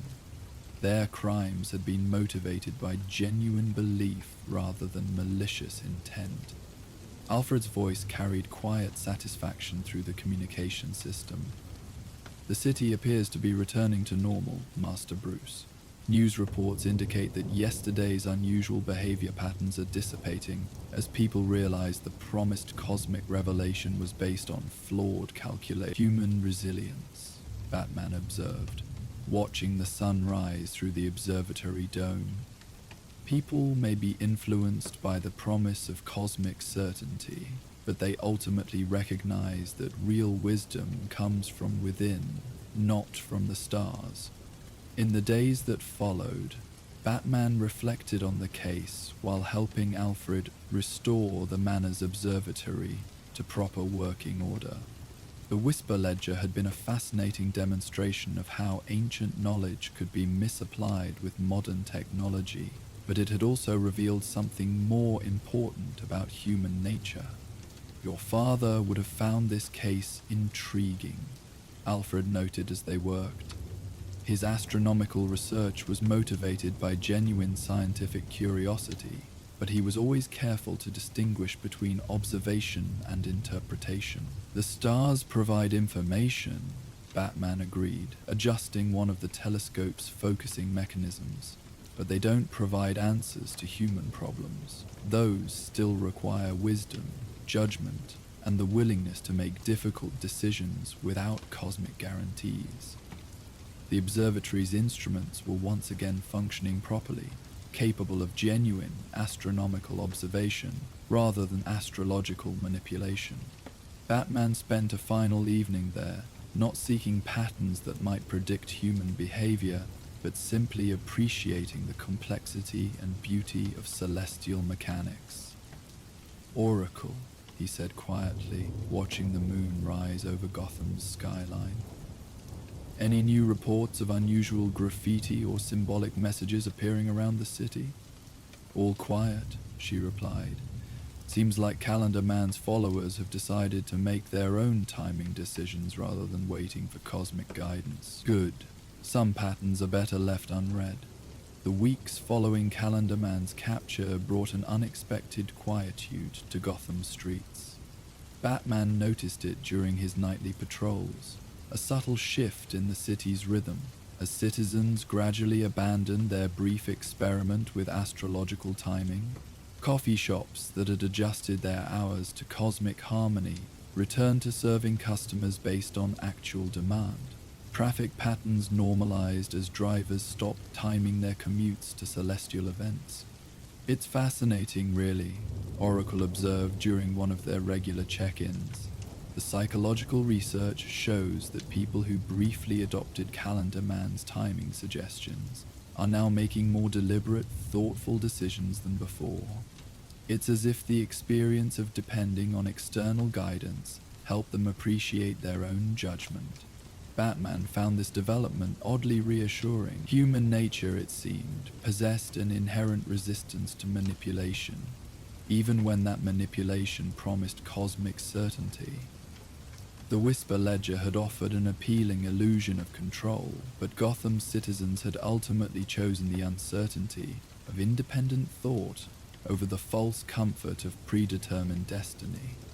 Alfred had continued his restoration of the Manor's observatory, transforming it from a dust-covered relic into a functional astronomical facility once more. "Your father would be pleased," he remarked one evening, as Batman joined him for routine telescope calibrations. "Always believed that scientific observation should serve understanding, rather than prediction of human behavior."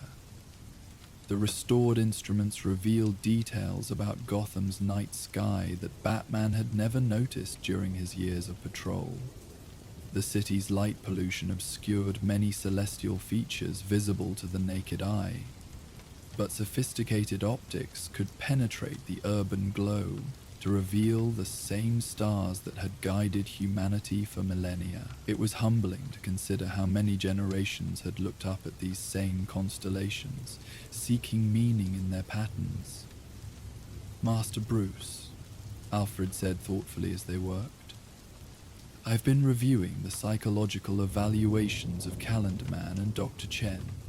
Both showed remarkable improvement once they were separated from their calculation systems and encouraged to engage with immediate reality. Recovery from ideological obsession often follows that pattern, Batman agreed, adjusting the telescope's focusing mechanism. When people become convinced that complex formulas hold the key to understanding human nature, removing access to those formulas forces them to rediscover more fundamental ways of relating to the world. Dr. Chin, in particular, had proven responsive to treatment that emphasized her genuine scientific talents while addressing the psychological vulnerabilities that had made her susceptible to Calendar Man's cosmic philosophy. Her case illustrated how brilliant minds could become trapped by their own desire for intellectual certainty, seeking mathematical solutions to problems that required wisdom rather than calculation. Calendar Man's recovery was proving more complex, as his obsession with temporal patterns ran deeper than astronomical calculation. But even he showed signs of improvement, when encouraged to engage with immediate human concerns rather than abstract cosmic principles. The man who had once claimed to predict the future was slowly learning to live fully in the present. "I received an interesting report today," Alfred mentioned, producing a folder from the observatory's restored filing system. "The Gotham Historical Society has been contacted by several other cities experiencing similar phenomena, individuals using astronomical calculation to predict and influence criminal behavior. It seems Calendar Man's methods have inspired imitators." Batman felt a familiar weight of responsibility. Copycat criminals adopting his techniques. More concerning than that, I'm afraid. These appear to be genuine believers who studied Calendar Man's broadcasts and concluded that his methods were valid, despite their ultimate failure. They're attempting to correct what they perceive as calculation errors, rather than recognizing the fundamental flaws in the approach. This development didn't surprise Batman, but it did concern him. Ideas, especially appealing ones, that promised to solve complex problems through simple formulas had a tendency to persist, even after being definitively disproven. Calendar Man's brief success at coordinating criminal activity with astronomical events had demonstrated enough surface validity to convince others that refinement rather than abandonment was the appropriate response. "We'll need to monitor these situations carefully," Batman concluded, "and perhaps develop better methods for helping people understand why human behavior can't be reduced to mathematical prediction." Alfred nodded thoughtfully. "Your father encountered similar challenges during his research years. Brilliant individuals who became so invested in their theoretical frameworks that contradictory evidence only strengthened their commitment to refining their calculations." The restored observatory became a regular part of Batman's routine in the following months. Not for crime-fighting purposes, but for the perspective it provided. A reminder that Gotham existed within larger cosmic contexts that put human conflicts in appropriate scale. The stars that had witnessed the city's founding would continue their patient dance long after current problems had been resolved and forgotten. During one particularly clear night, as Batman calibrated the main telescope while Alfred organized the restored astronomical library, Oracle's voice carried an unusual note of philosophical reflection. "You know, studying Calendar Man's case has changed how I think about pattern recognition in crime analysis. We use statistical models and behavioral prediction algorithms every day, but we're always careful to remember they're tools for understanding, not control. The difference between wisdom and manipulation." Batman agreed, watching Saturn's rings resolve into crystal clarity through the telescope's optics. Calendar Man forgot that distinction and nearly convinced an entire city to abandon independent judgment in favor of cosmic puppeteering. The conversation reminded Batman of one of the case's most troubling aspects: how easily intelligent, well-meaning people had been drawn into Calendar Man's system. The appeal of external guidance during uncertain times was universal, and astrological prediction offered the attractive illusion of certainty without the difficult work of developing genuine wisdom. Alfred's research had revealed that this vulnerability extended far beyond Gotham. Throughout history, societies facing stress or uncertainty had repeatedly turned to various forms of fortune-telling, prophecy, and systematic prediction, seeking external answers to internal questions that could only be resolved through patient self-examination and difficult choices. The irony, Alfred observed as he catalogued Thomas Wayne's restored astronomical texts, is that genuine astronomical observation actually supports the opposite conclusion from what Calendar Man claimed. The universe is far more complex, unpredictable, and wonderfully chaotic than any calculation system could capture. Batman found comfort in this complexity. A universe governed by simple, predictable rules would offer no room for growth, no opportunity for individuals to transcend their circumstances through courage and wisdom. The very unpredictability that Calendar Man had tried to eliminate was what made human choice meaningful. As winter deepened into the new year, reports of Calendar Man-inspired incidents gradually decreased. The imitators in other cities were being apprehended, or, more commonly, abandoning their efforts, as they discovered the same calculation limitations that had defeated their inspiration. Human behavior, it seemed, remained stubbornly resistant to systematic prediction and control. "Master Bruce," Alfred announced one evening as they concluded their observatory work, "I believe we've completed the restoration project.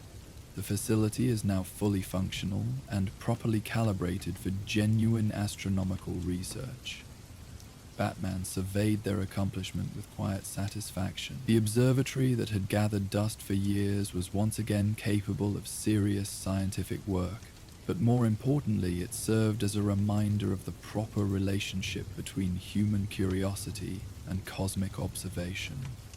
The stars were meant to inspire wonder and humble perspective, not to provide easy answers to difficult questions. As Batman returned to his regular patrol duties, he carried with him a renewed appreciation for the difference between information and wisdom, between pattern recognition and genuine understanding.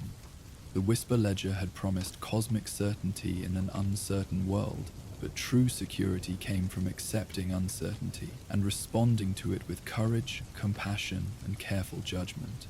The stars would continue their ancient dance across Gotham's skies, providing beauty and wonder for those who chose to observe them. But the city's real guidance would come from its citizens' willingness to think independently, make difficult choices, and trust their own capacity for wisdom, rather than seeking easy answers written in celestial mechanics. In the end, Batman reflected, that was perhaps the most important lesson the Whisper Ledger had taught, that human agency was more powerful than any cosmic predestination, and that the patterns that truly mattered were those created by choices made with wisdom, compassion, and hope for a better tomorrow.